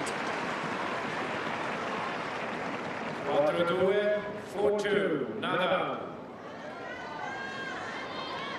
I think you're absolutely right, Robbie. There's no question that Nadal is a little tense, and we've seen it time and time again. When that happens, he drops the ball shorter and shorter, doesn't hit through the ball, and all the spin makes it drop around the service box.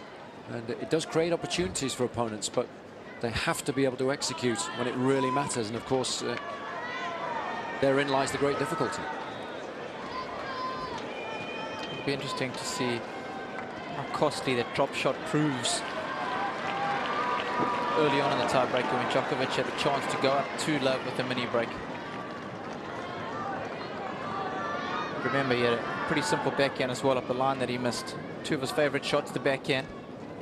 Letting him down when it really mattered.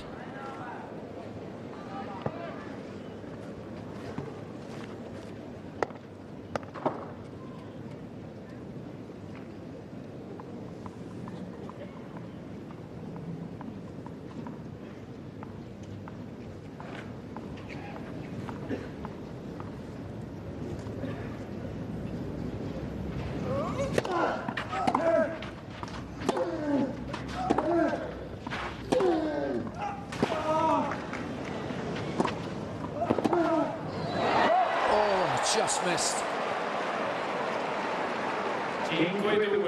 5-2, Nadal.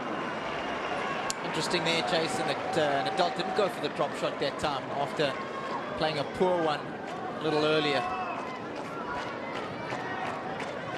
Proved a wise decision.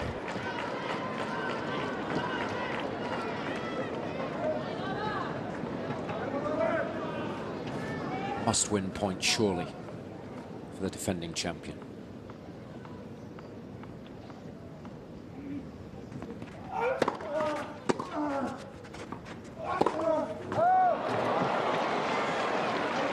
Stay to it.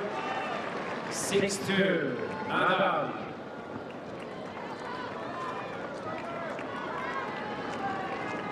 So Nadal will be hoping that his going to prove third time lucky here.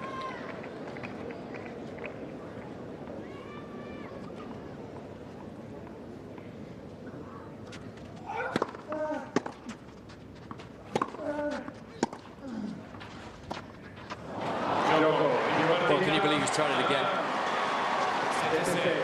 Nadal had to work exceptionally hard to win that opening set. It's only the third tie-break that they've played in all of their meetings. And Nadal prevails 74 minutes.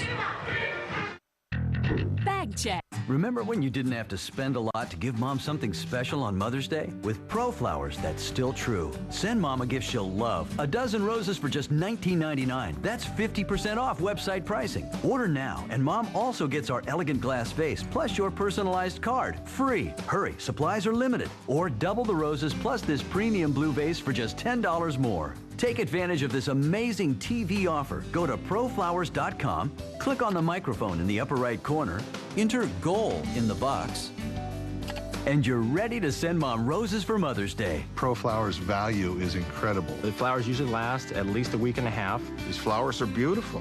When I get a bouquet of flowers, I always feel loved and remembered. This amazing TV offer is 50% less than website pricing, but only if you go to proflowers.com, click on the microphone in the upper right corner, enter goal in the box, or call toll-free 1-800-FRESHEST and mention TV. Go online or call now.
Grazie.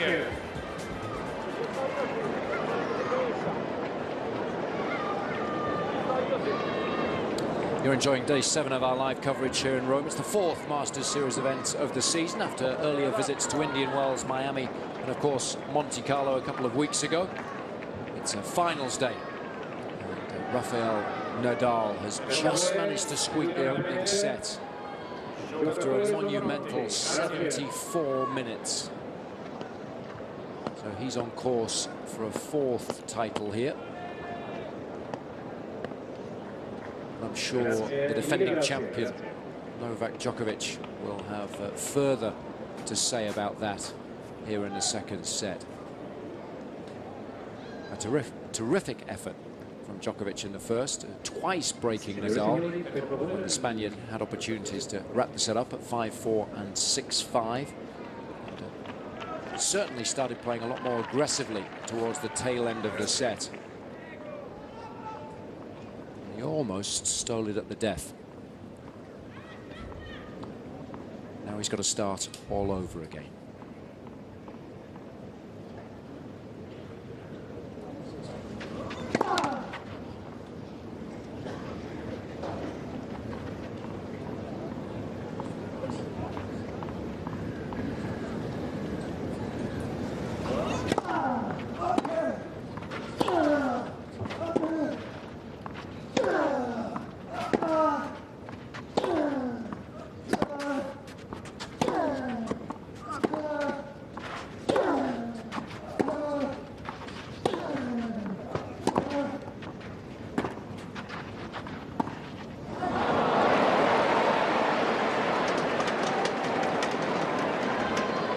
Looks like Novak Djokovic has got dropitis.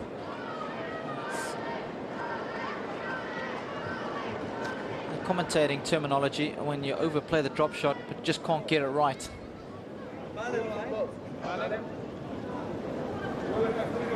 3 balls. Please, pale aqui. ¿Por qué? Pongo aquí. Aquí. They just left 3 balls there at the end of the set. And Nadal likes a nice selection. Players will always be looking to try and use the newest balls. That's why they'll always take 3 or 4, have a little look, take the newest 2, pop the others back, and obviously get on with it.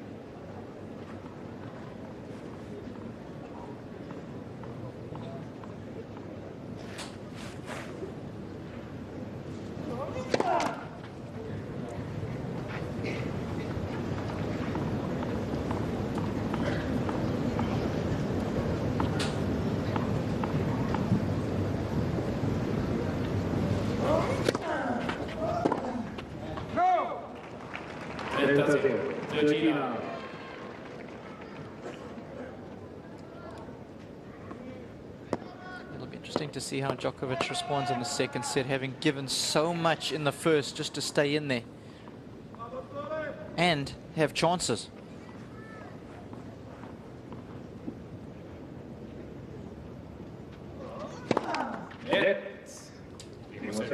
Sometimes it's just better to lose the opening set comfortably and you can focus a little better in a second set. That's what I always used to tell myself, having lost the opening set 6-1. Take the positives from that.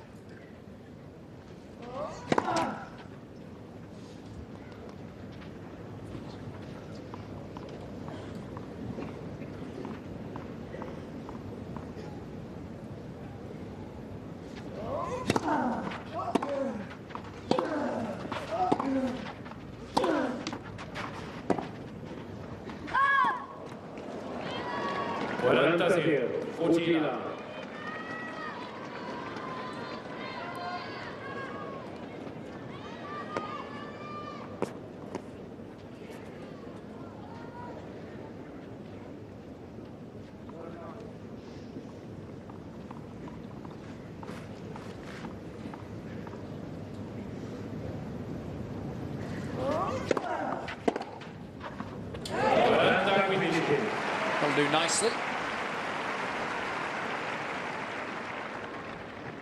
14-15.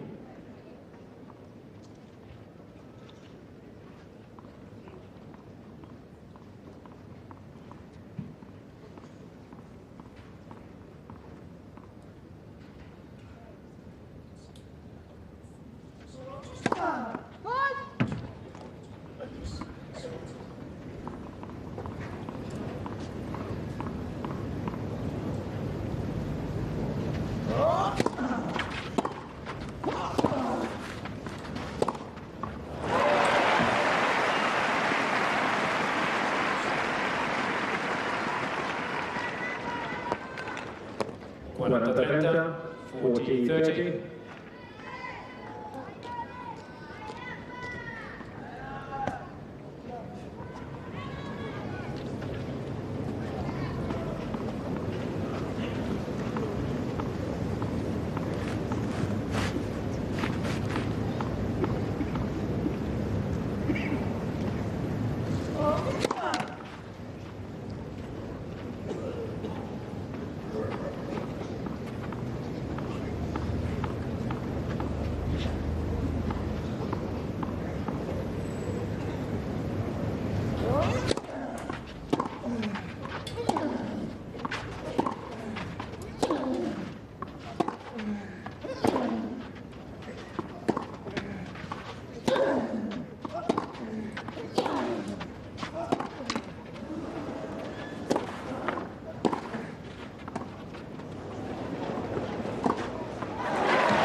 Just made it.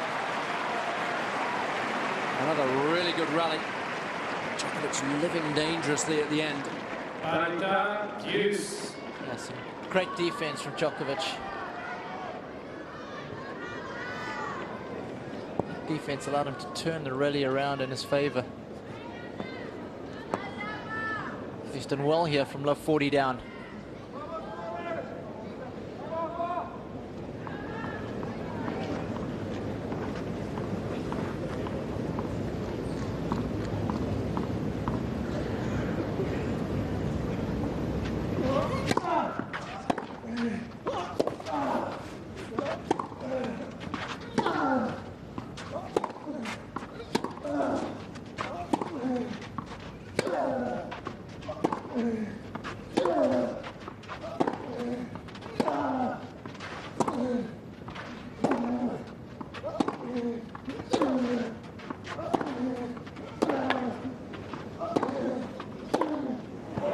brilliant. Shades of Monte Carlo there. And Djokovic refusing to back off his baseline, taking each and every shot on the rise, forcing Nadal further and further back behind the baseline until eventually rushes him into error. And crucially, Djokovic able to keep up that quality hitting for 19 shots without making an error.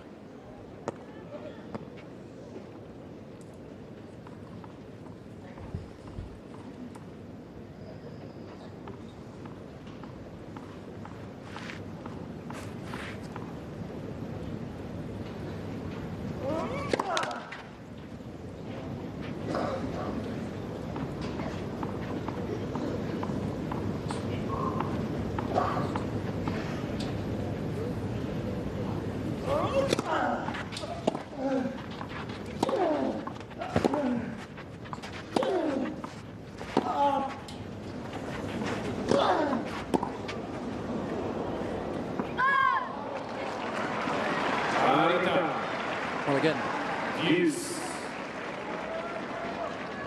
getting frustrated because he knows that he's not going to have that many chances. And he's so close, he feels at the moment, to getting the better of Nadal. Just 1 or 2 points here and there could make a huge difference.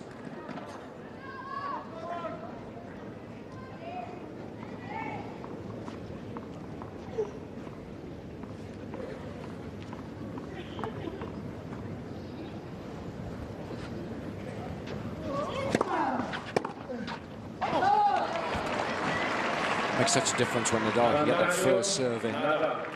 It's only the 3rd time in 9 attempts in this particular game, and that's one of the fundamental reasons why he's struggled in this service game.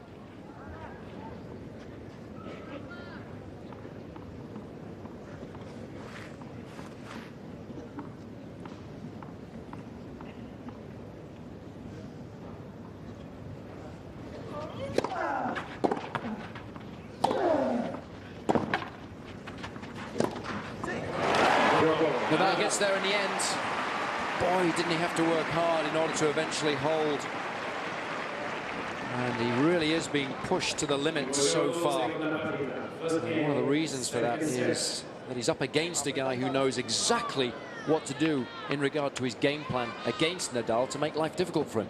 Well, he certainly does. Remember, set 2 in Monte Carlo was the one that Djokovic won 6-2 comfortably, and he won it by playing aggressive tennis inside the baseline 32% of the time, not defending nearly as much as what he could do. But let's take a look at what's happening here in the opening set today. Djokovic spending a little more time behind the baseline, and as a result he's having to defend more, so it's harder for him to implement that aggressive baseline tactics. But he's come close, just needs to be a little bit more aggressive and execute.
It's a good example of that funky bounce that Nadal was talking about yesterday when he was asked whether he prefers playing here or in Monte Carlo.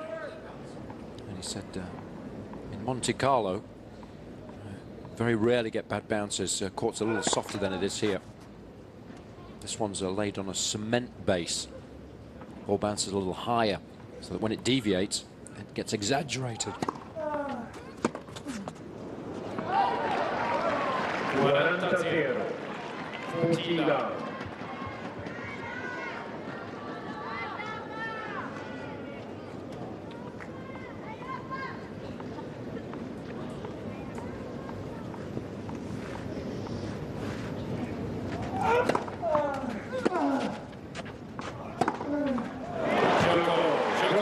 Well, again, there's the early ball, standing proudly on the baseline. And of course, he knows that this particular game plan is successful against Nadal. He's beaten him 4 times on a hard court in Miami in 2007, and a little later on in the season in Montreal. And then in 2008, he was victorious against the Spaniard in Indian Wells and Cincinnati. So he's trying to implement a similar game plan. It's just much tougher to do on the slowest of the surfaces.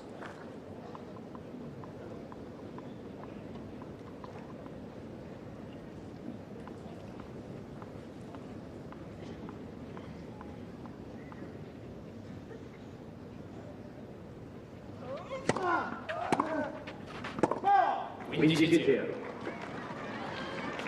15 love.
Again, that get was so good by Nadal. That's the advantage of having 2 hands on there. If he was a single-hander, he would have had to throw up a little lob there or just try a little chip dink. There would be no pace on the shot. It's much tougher, but because he's got 2 hands on there, he can really use the top hand, scoop that ball back in, get it down to Djokovic's feet.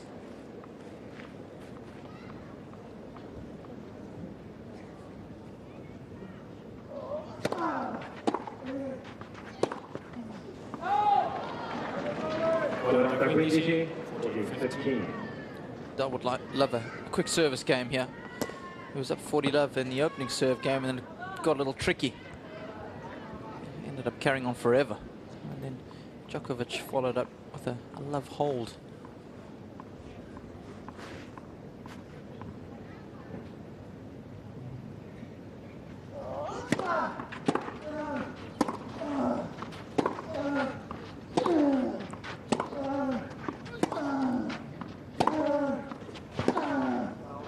Made it.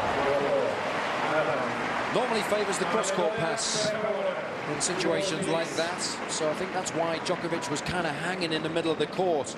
So a lovely time for Nadal to change things up.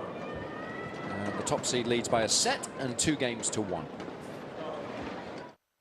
Start your shopping at TennisExpress.com. We have the newest rackets, the hottest fashions, performance shoes, the latest bags, and much more in stock and ready to ship. When I discovered TennisExpress.com, I was like, wow, they have all the leading brands, best equipment available. Check it out. Get free shipping and no sales tax on orders over $59. Plus, get free premium stringing when you purchase a racket over $100. Shop now online at TennisExpress.com.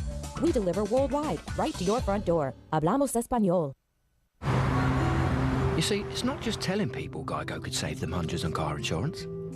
It's actually doing it. Businessmen say hard work equals success. Well, you're looking at arguably the world's most successful business gecko. Look, Geico's been around over 70 years, and that takes a lot of hard work. Not just some cute little gecko waffling on about this and that. I mean, I am easy on the eyes. But don't let that take away from how Geico's always there for you.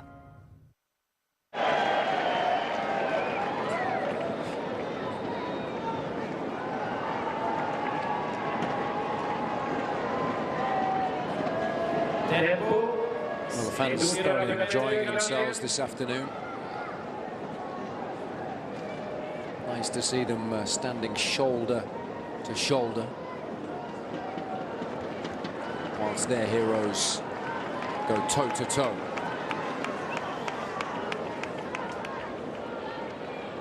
It's very little in it at the moment. Nadal has a slender lead. But it's been a terrific contest so far. Still plenty of tennis left to be played.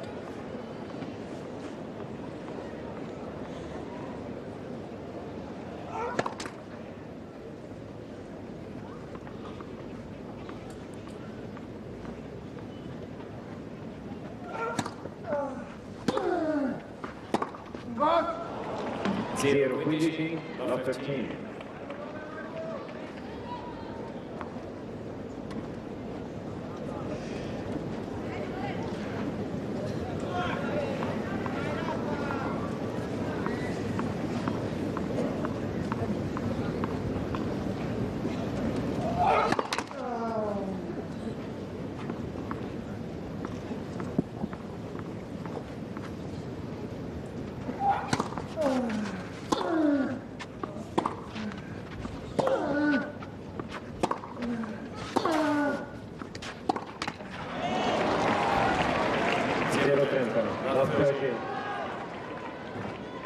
So obviously not happy with that one.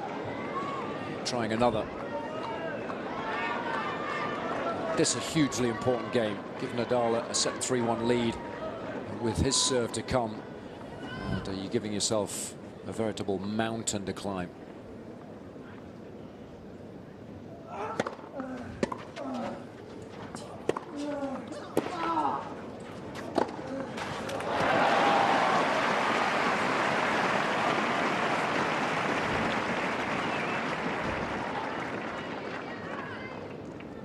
Quindi 30, 15-30.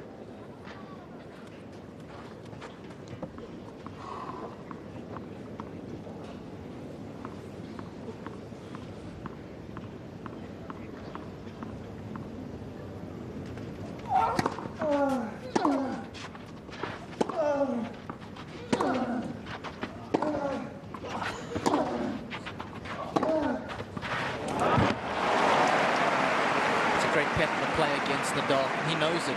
Just made the gesture there, because when Nadal does drop the forehand short and he's defending, normally it goes cross court, and that time Djokovic was just standing there waiting for it, anticipating it.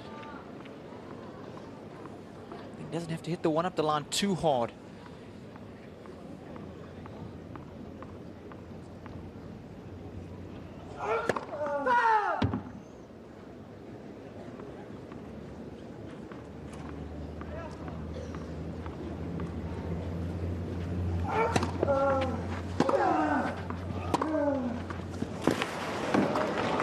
That's a lovely combination.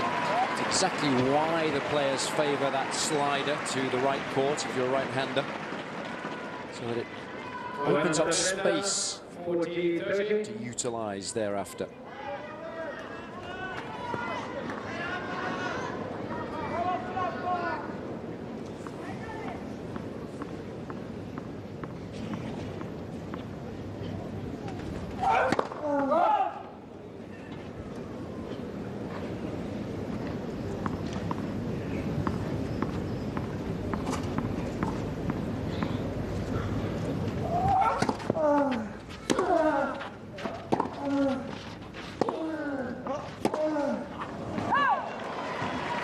Also, Jason, it's amazing what a difference it makes in the rally. Much better return of serve there from Nadal. It was deep. The previous one was so short. Djokovic jumped all over it. But the moment Nadal's able to neutralize the rally with a good deep return early on, more often than not, the point works out in his favor.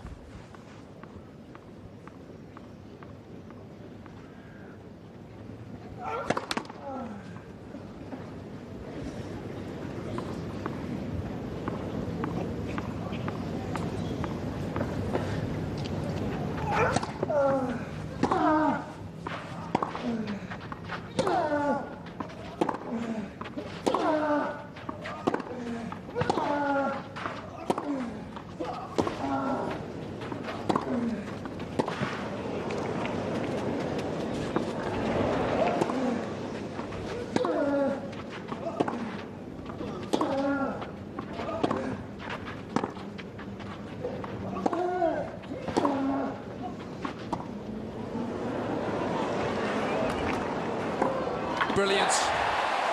A phenomenal rally. Finally, he's able to execute the game plan to perfection. But only because there was some divine intervention.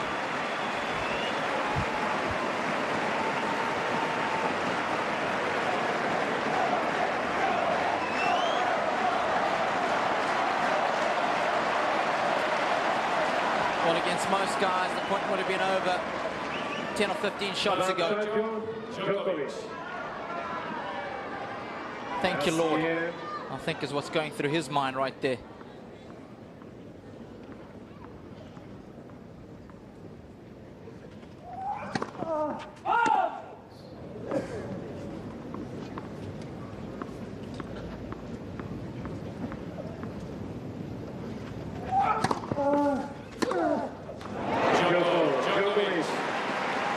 Another really tough game.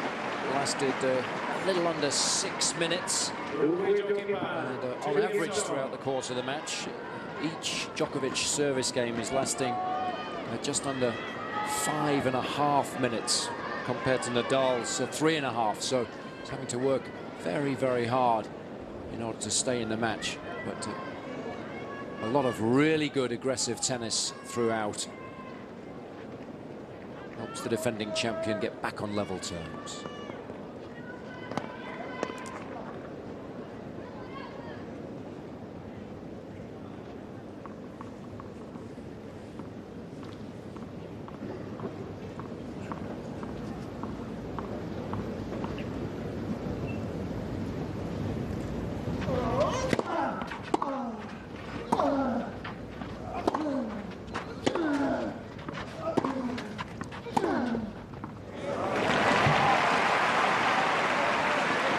Sometimes, when you are under the cosh against an opponent who's playing very aggressively, it's good to fight fire with fire. That's exactly what he does here. Held his ground beautifully on the baseline.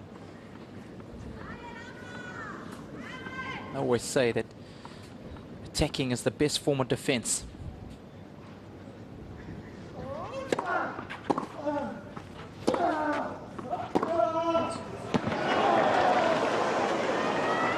Oh, it's brilliant. Djokovic did well to put the brakes on there. Had he touched the net before the ball was dead, he would have lost the point. But another phenomenal get from Nadal. Backhand down the line was exquisite as well. These guys both redlining their game. And it's shades of the first 3 games of the deciding set in Monte Carlo. They're both looking to exert their authority over their opponent, and in the end it was Nadal who was able to do just that.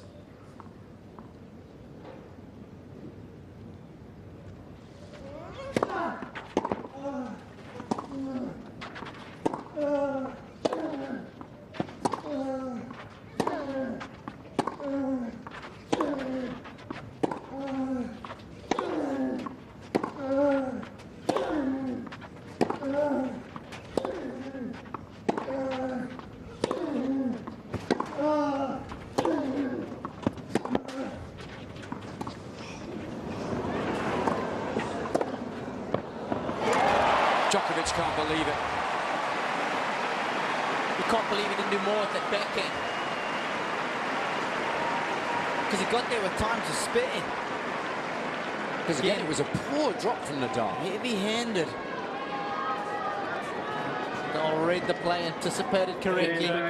Also a little bit lucky with that last forehand because he didn't get all of it. A lot of frame involved. Miss it. So a combination of the fact that he didn't do enough with the shot and the frame. Just frustrating the Serb.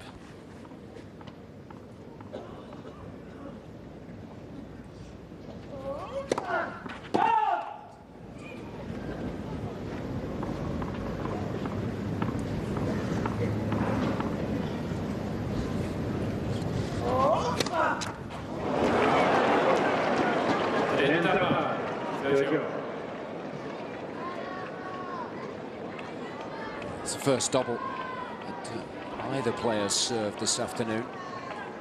Perhaps a sign of bit of increased tension in Nadal's arm. These two have both raised the level of their game in the last 10 minutes or so. This game could prove absolutely crucial.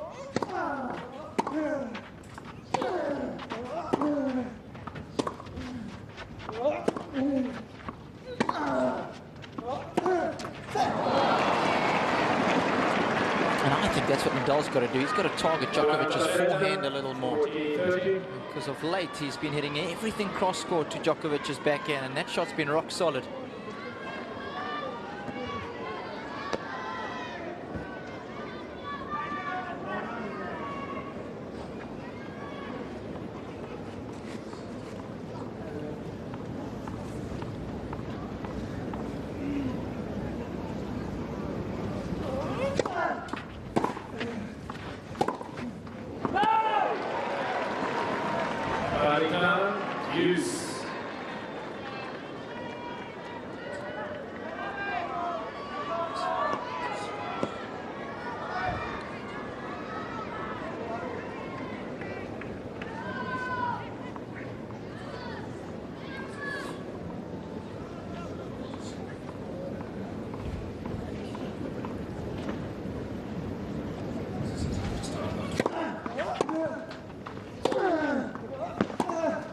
That's better.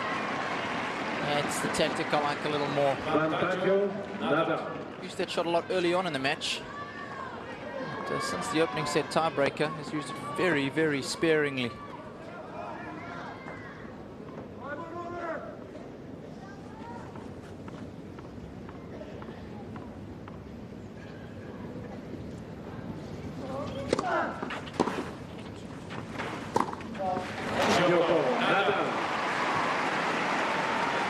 The body language says a lot. Nadal delighted to have eventually held serve, but has been severely tested so far this afternoon. 3-2. DirecTV is doing very well in customer satisfaction. What do we do? I learned this in business school when I read about business school in a book. We can't improve our service, but we can improve the price. We can make it higher. You know what? That's not a bad idea. We'll get the people with disposable income, and they can dispose of it to us. And they don't watch TV. They're workaholics. They wouldn't know HD if they'd sat in their lap and called them mama. Now you can save $21 a month for an entire year. Call 1-800-DIRECTV. If you've got one of these, you probably use these to keep them healthy. But why? When you can get these. They're exactly the same brand name medications, but these cost a lot less because they're from 1-800-PET-MEDS. With 1-800-PET-MEDS, you save a trip to the vet too, because they're delivered free, right to your door, with a 100% satisfaction guarantee. Millions of pet owners trust 1-800-PET-MEDS for fast service, free shipping, and big savings. Call now or order online from 1-800-PET-MEDS, America's largest pet pharmacy.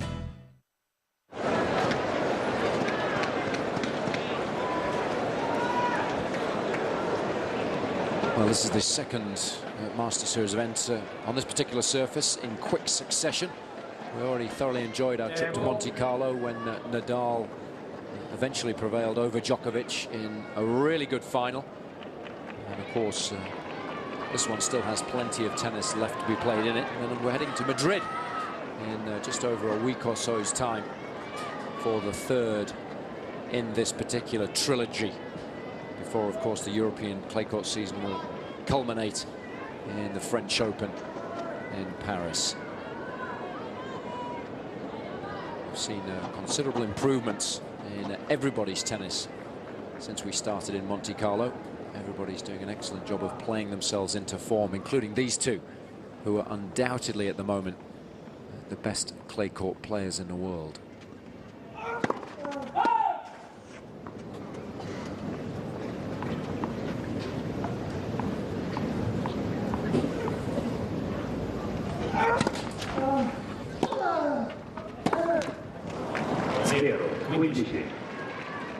Number 15.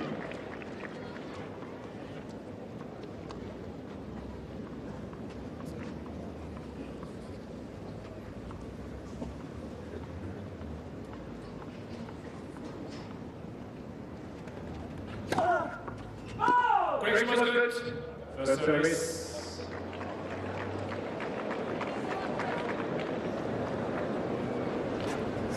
confirmation. Mohamed Layani was absolutely correct in overruling. It was pretty obvious, to be honest. A good call, nevertheless.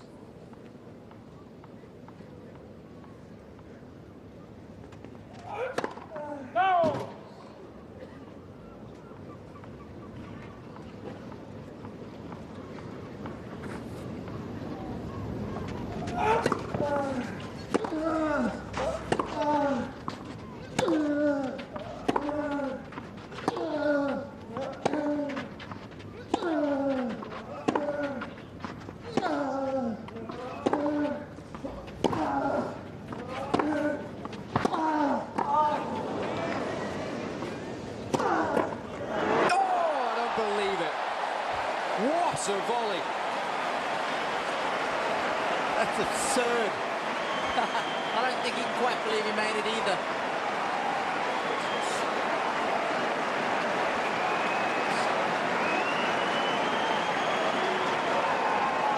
Well, I thought the point was that. Oh, that's unbelievable. Just stuck his racket out. I think more in self-defense than anything else. I love the little glance across to Nadal. Terrific stuff. We hoped that this one would be as entertaining as the final in Monte Carlo, and it's right up there.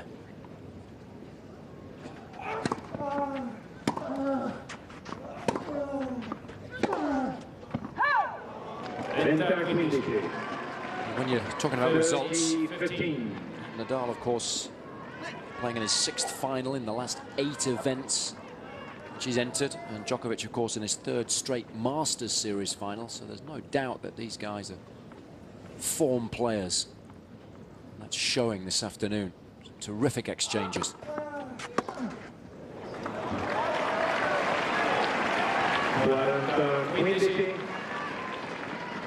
From 5-4 in the opening set, Djokovic has done remarkably well to really take his game to Nadal. A little more aggressive, and crucially not making that many unforced errors. It's been a joy to watch.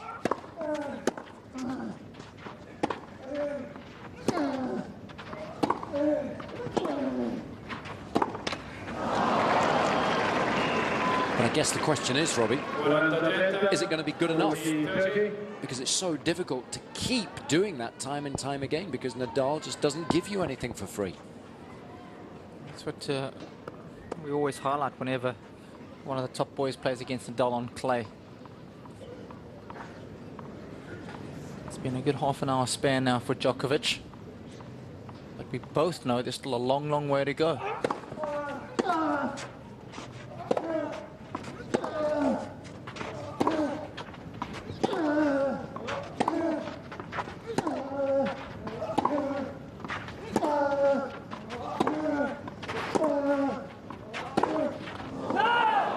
Because as well as he's played, if he looks up to the scoreboard and it's not giving him any love.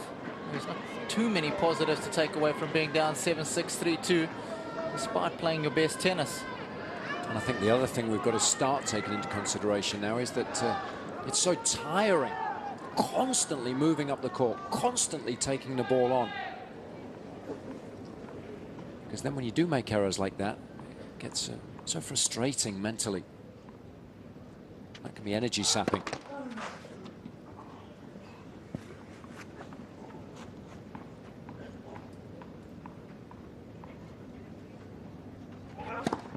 Left.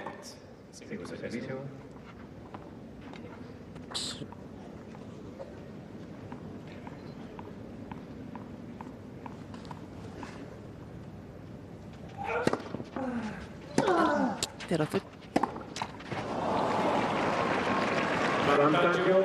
Nadal.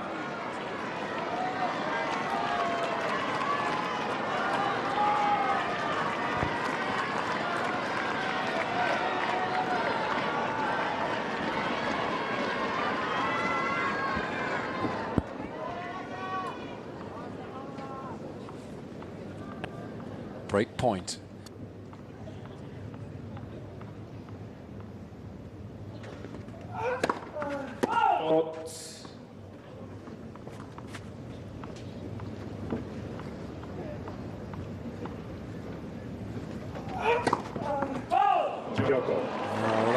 nightmare. Well, especially given that he was 40-15 up in that game.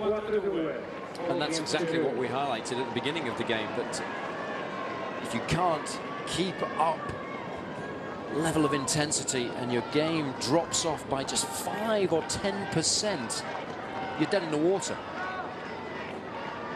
So Nadal now with a sizable advantage. Leads by a set and a break, and he's only 2 games away from victory.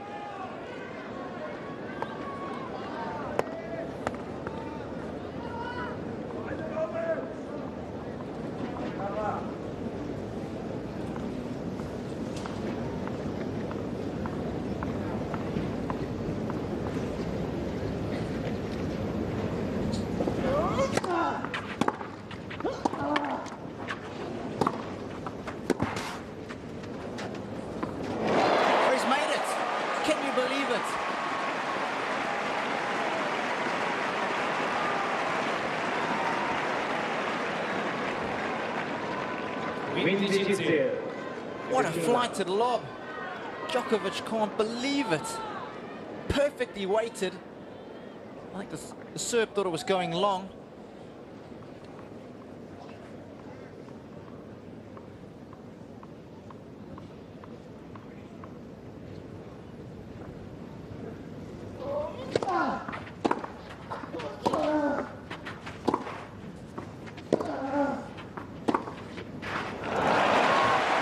Beautifully done.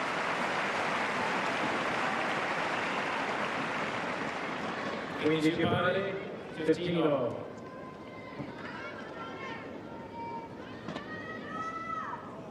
backhand's been impressive today.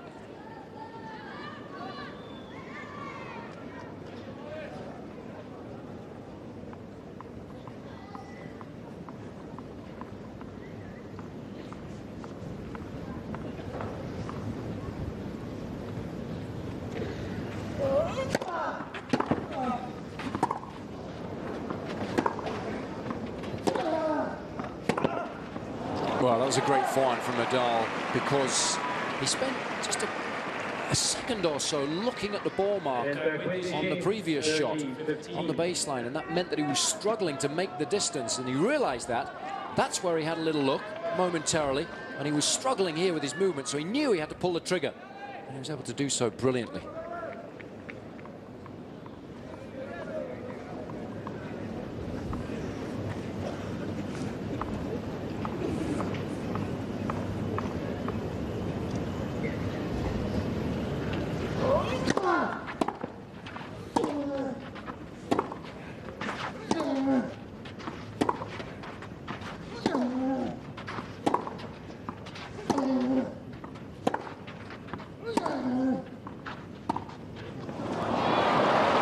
It's been the one shot really today that's been woeful. Hurt him big time on the opening set tiebreaker. It's a big point, that 30-15 point. It wasn't even close. It wasn't like it clipped the top of the net.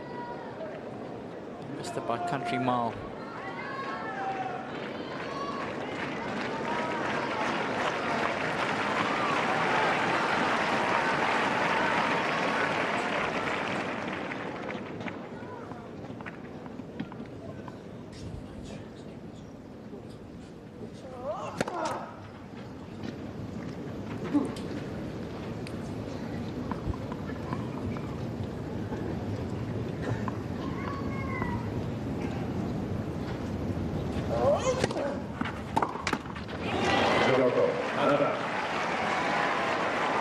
Well, Nadal now has the finish line well within his sight. He leads 5-2, second set. The best view of the game is from our site. With Gina running a busy home, she could never find time to lose weight until she called Jenny Direct. With Jenny Direct, Gina saves time by having her personal consultations over the phone and her food delivered right to her door. That's how I lost 80 pounds in just 1 year. Mom! I know, you gotta run. Now lose 20 pounds for $20 plus the cost of food and shipping. Call 1-800-965-3669. Make time for yourself. Call Jenny Direct today. Are you ready for your best tennis yet? At Tennis Express, we have the latest gear and apparel so you can play and look your best. Demo any of our rackets. Find the one that's right for you. Have you purchased Roger Federer's Wilson K6190 or Pete Sampras Wilson K-Pro Staff yet? Either way, it's a grand slam for you. With Tennis Express, you always win. Call us at 1-800-833-6615 or visit us online at tennisexpress.com. We deliver tennis worldwide, right to your front door. Hablamos español. Well, it's been a fascinating match. Been on court for almost 2 hours. It's taken that long for Nadal to find himself in a relatively comfortable position. That gives you a good indication of how well Djokovic has applied himself this afternoon, but it does appear as if he's going to come up short once more. The defending champion is serving to stay in the match.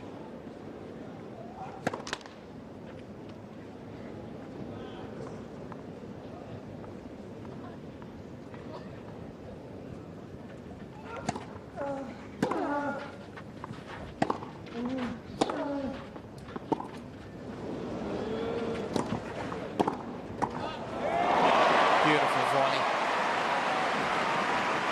Expected the pass, didn't take it for granted that the point might be over. 0-15. Unwavering in his concentration.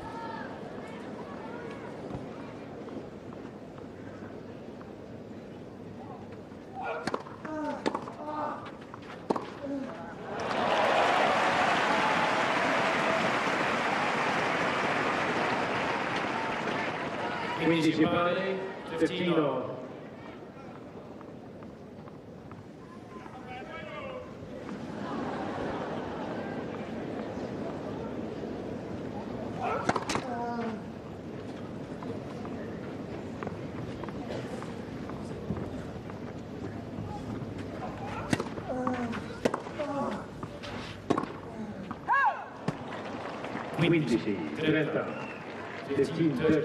There's been some terrific champions when you look at the Roll of Honor this particular tournament down the years. Recently, of course, Nadal has dominated. Andre Agassi was a winner here. Juan Carlos Ferrero, Gustavo Kuerten, Thomas Muster, Jim Courier, Van Lendl. They've all treated us with some terrific tennis. But of course, the current king of clay is undoubtedly Nadal. And again, seemingly this year, he's proved invincible. Here he is, match point.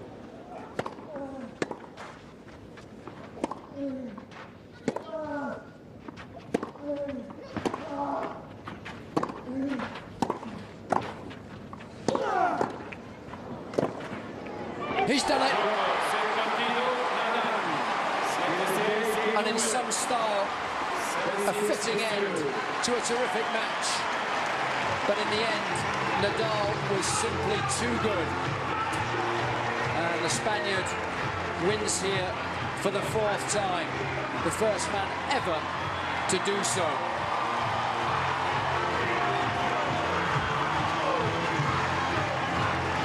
And it's an incredible 15th Masters Series Shield.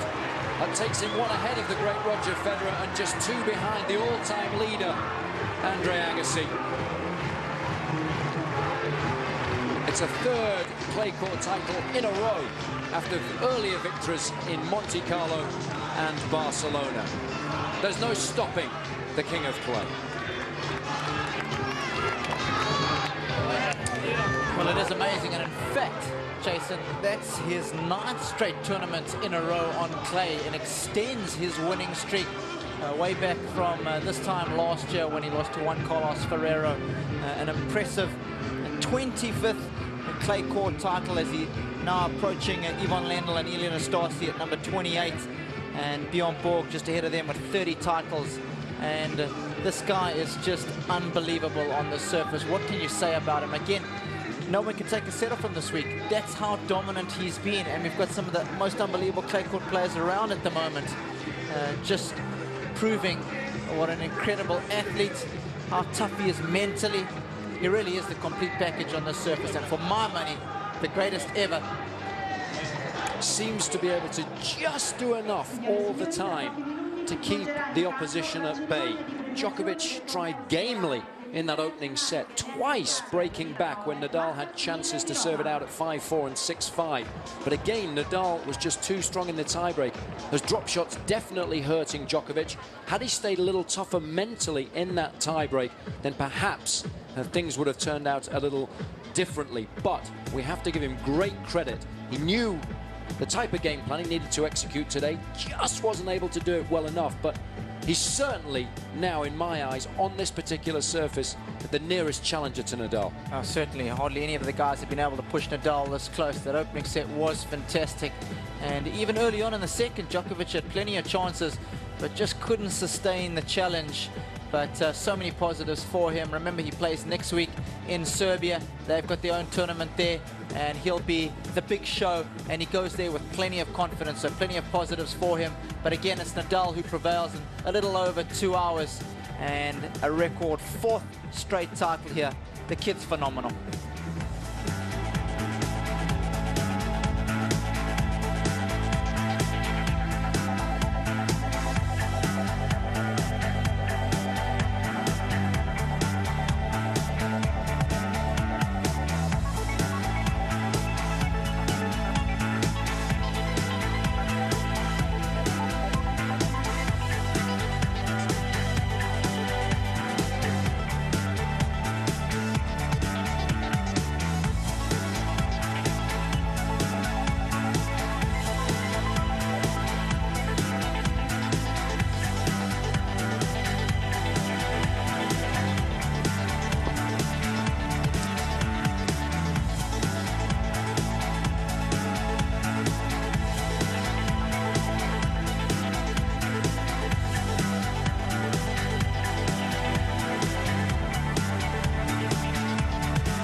So the lucky fans that have had tickets this afternoon witnessed a little bit of history here.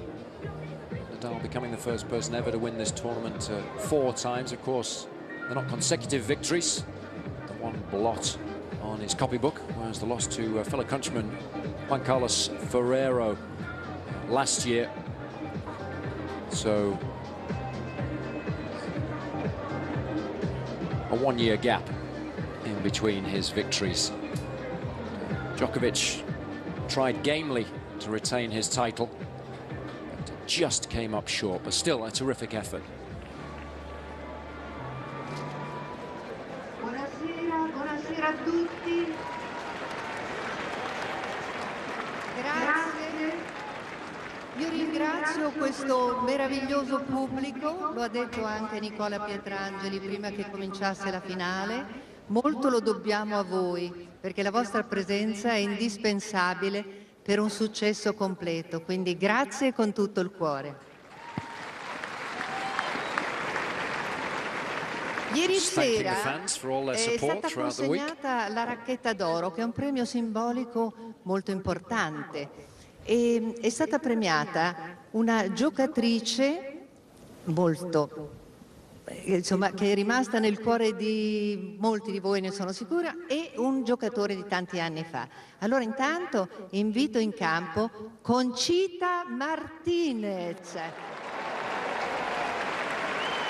Introducing a 4 times champion, Conchita Martinez. Ha vinto 4 volte, ha giocato una finale. Very popular champion here. E in campo maschile è stato premiato Tom Hocker, l'olandese volante, l'uomo che nel 1968, quindi 41 anni fa, vinse il singolo in 5 set, il doppio in 5 set e giocò poi la finale con Virginia Wade. Tom Hocker. And of course, Tom Hocker as well has been introduced out onto the court, champion here in 1968. The Dutchman, very popular still. Ed ora passiamo alla premiazione con questo straordinario personaggio che si è qualificato secondo, Nole Djokovic, che tutti adorano. And time for another very popular player to take his bow. Ciao Nole. Nicola Pietrangeli will give you the cup.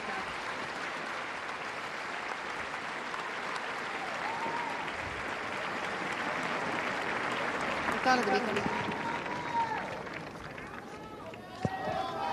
E Tom Hocker consegna il premio. Tom Hocker doing the honors. Quindi good week for Djokovic, another one. He's playing a lot better now than he was at the beginning of the season. Insomma, un passaggio di consegne dopo 41 anni non è male. Allora tu ormai parli italiano, non puoi dire di no perché sei stato da Fiorello, tutti ti conoscono, sei diventato un grande protagonista. Davvero? Grazie. It'll be interesting to see whether Djokovic can make his speech in Italian, be very impressive. Non parlo molto bene come lei dice, ma proviamo oggi. I'm just suggesting that he doesn't speak great Italian, but he's going to give it his best shot. Secondi, forse oggi 10 secondi più. Allora, primo, voglio ringraziare tutto il pubblico che è stato oggi con Firstly, noi. just thanking the fans for their support throughout the course of the week. Non solo oggi, anche tutta la settimana che è stata molto impressionante, importante per me, anche molto bella settimana. For him, having made the final again and coming into it as defending champion. Ho gioco sempre con tanto piacere qui e voglio that brings with it its own pressures, and he's tried to handle that this week. Ancora.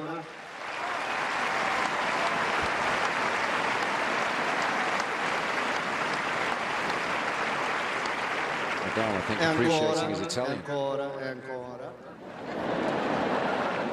E niente, voglio ringraziare ultimo la mia squadra che è sempre con me. Thanking his team oggi. for all of their efforts.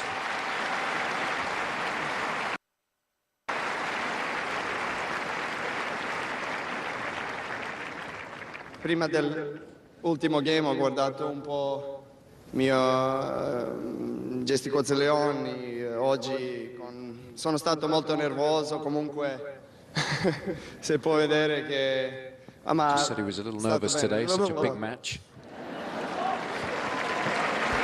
Comunque... And just losing his way a little bit. Ringrazio e ci vediamo prossimo anno. But an excellent speech and greatly appreciated by the fans here, given in their native tongue.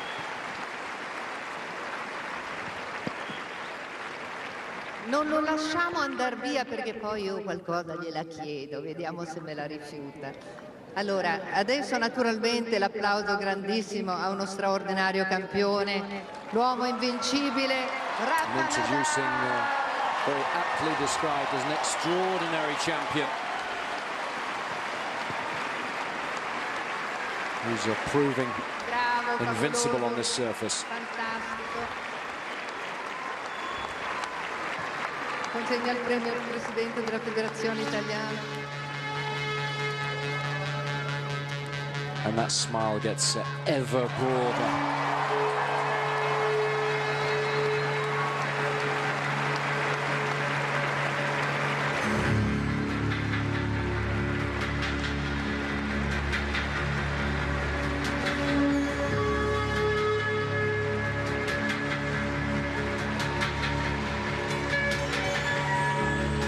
Amazingly, still just 22 years of age and already well into the 5th year of his clay court dynasty.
Allora Rafa, hai sentito come parla bene italiano lui? No, io parlo molto meglio.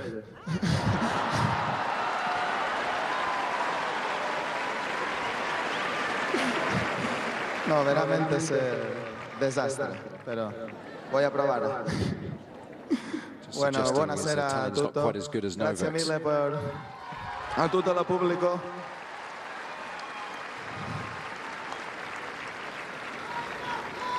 Tengo grandi ricordi di questa pista in finale 2005, 2006, 2007.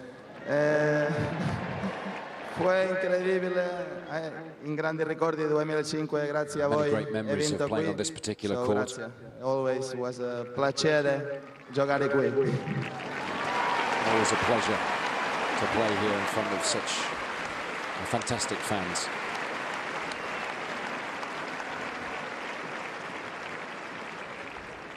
Voglio congratulare Novak al suo team. Congratulating Novak.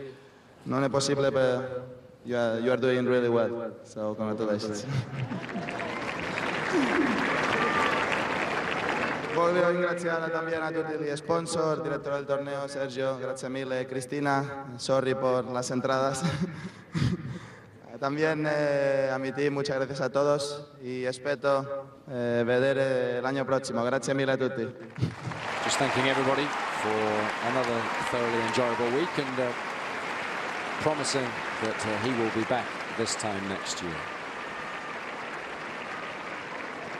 Non me lo lascio scappare così facilmente. Allora, so che sei andato, perché me l'hai detto, alla Fontana di Trevi qualche sera fa per lanciare una moneta. Qual era il desiderio? Questo è segreto. Se non è segreto non ci fai, no? E poi ha incontrato l'attore preferito, un grande attore italiano, e ha scambiato 2 chiacchiere con lui. Sì, ho incontrato Benini. Chat about what Nadal's been up to this week. Ha sido incredibile, molto buona sorpresa. Va bene, allora, per finire, quella che è la mia richiesta, che ho già fatto l'anno scorso ma mi è stata rifiutata, vorrei che Nole, che è il grande imitatore, imitasse il servizio di Nadal. Attenzione!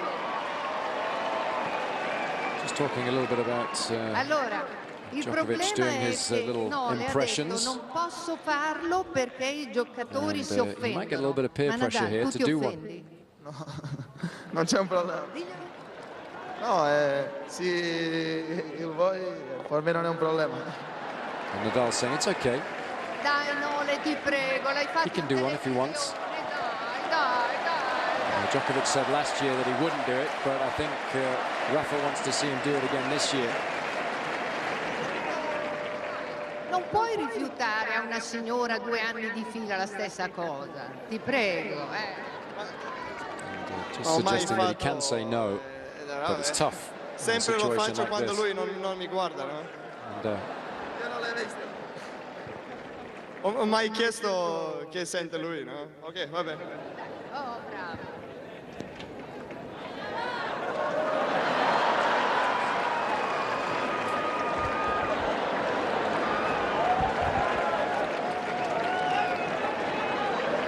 Used to be the case.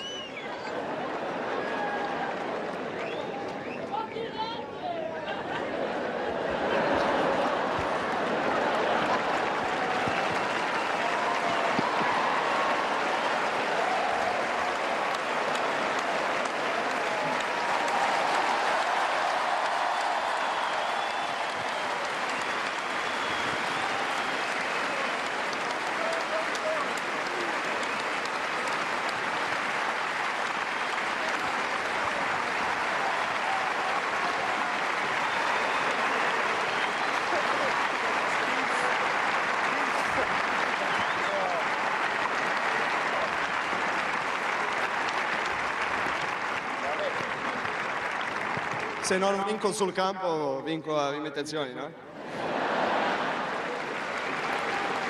Grazie. Sempre stato divertimento qui a Italia. Going head to head. At least he can try and win off court with a couple of tasty impressions. Certainly the fans appreciate his efforts, both during and after the match.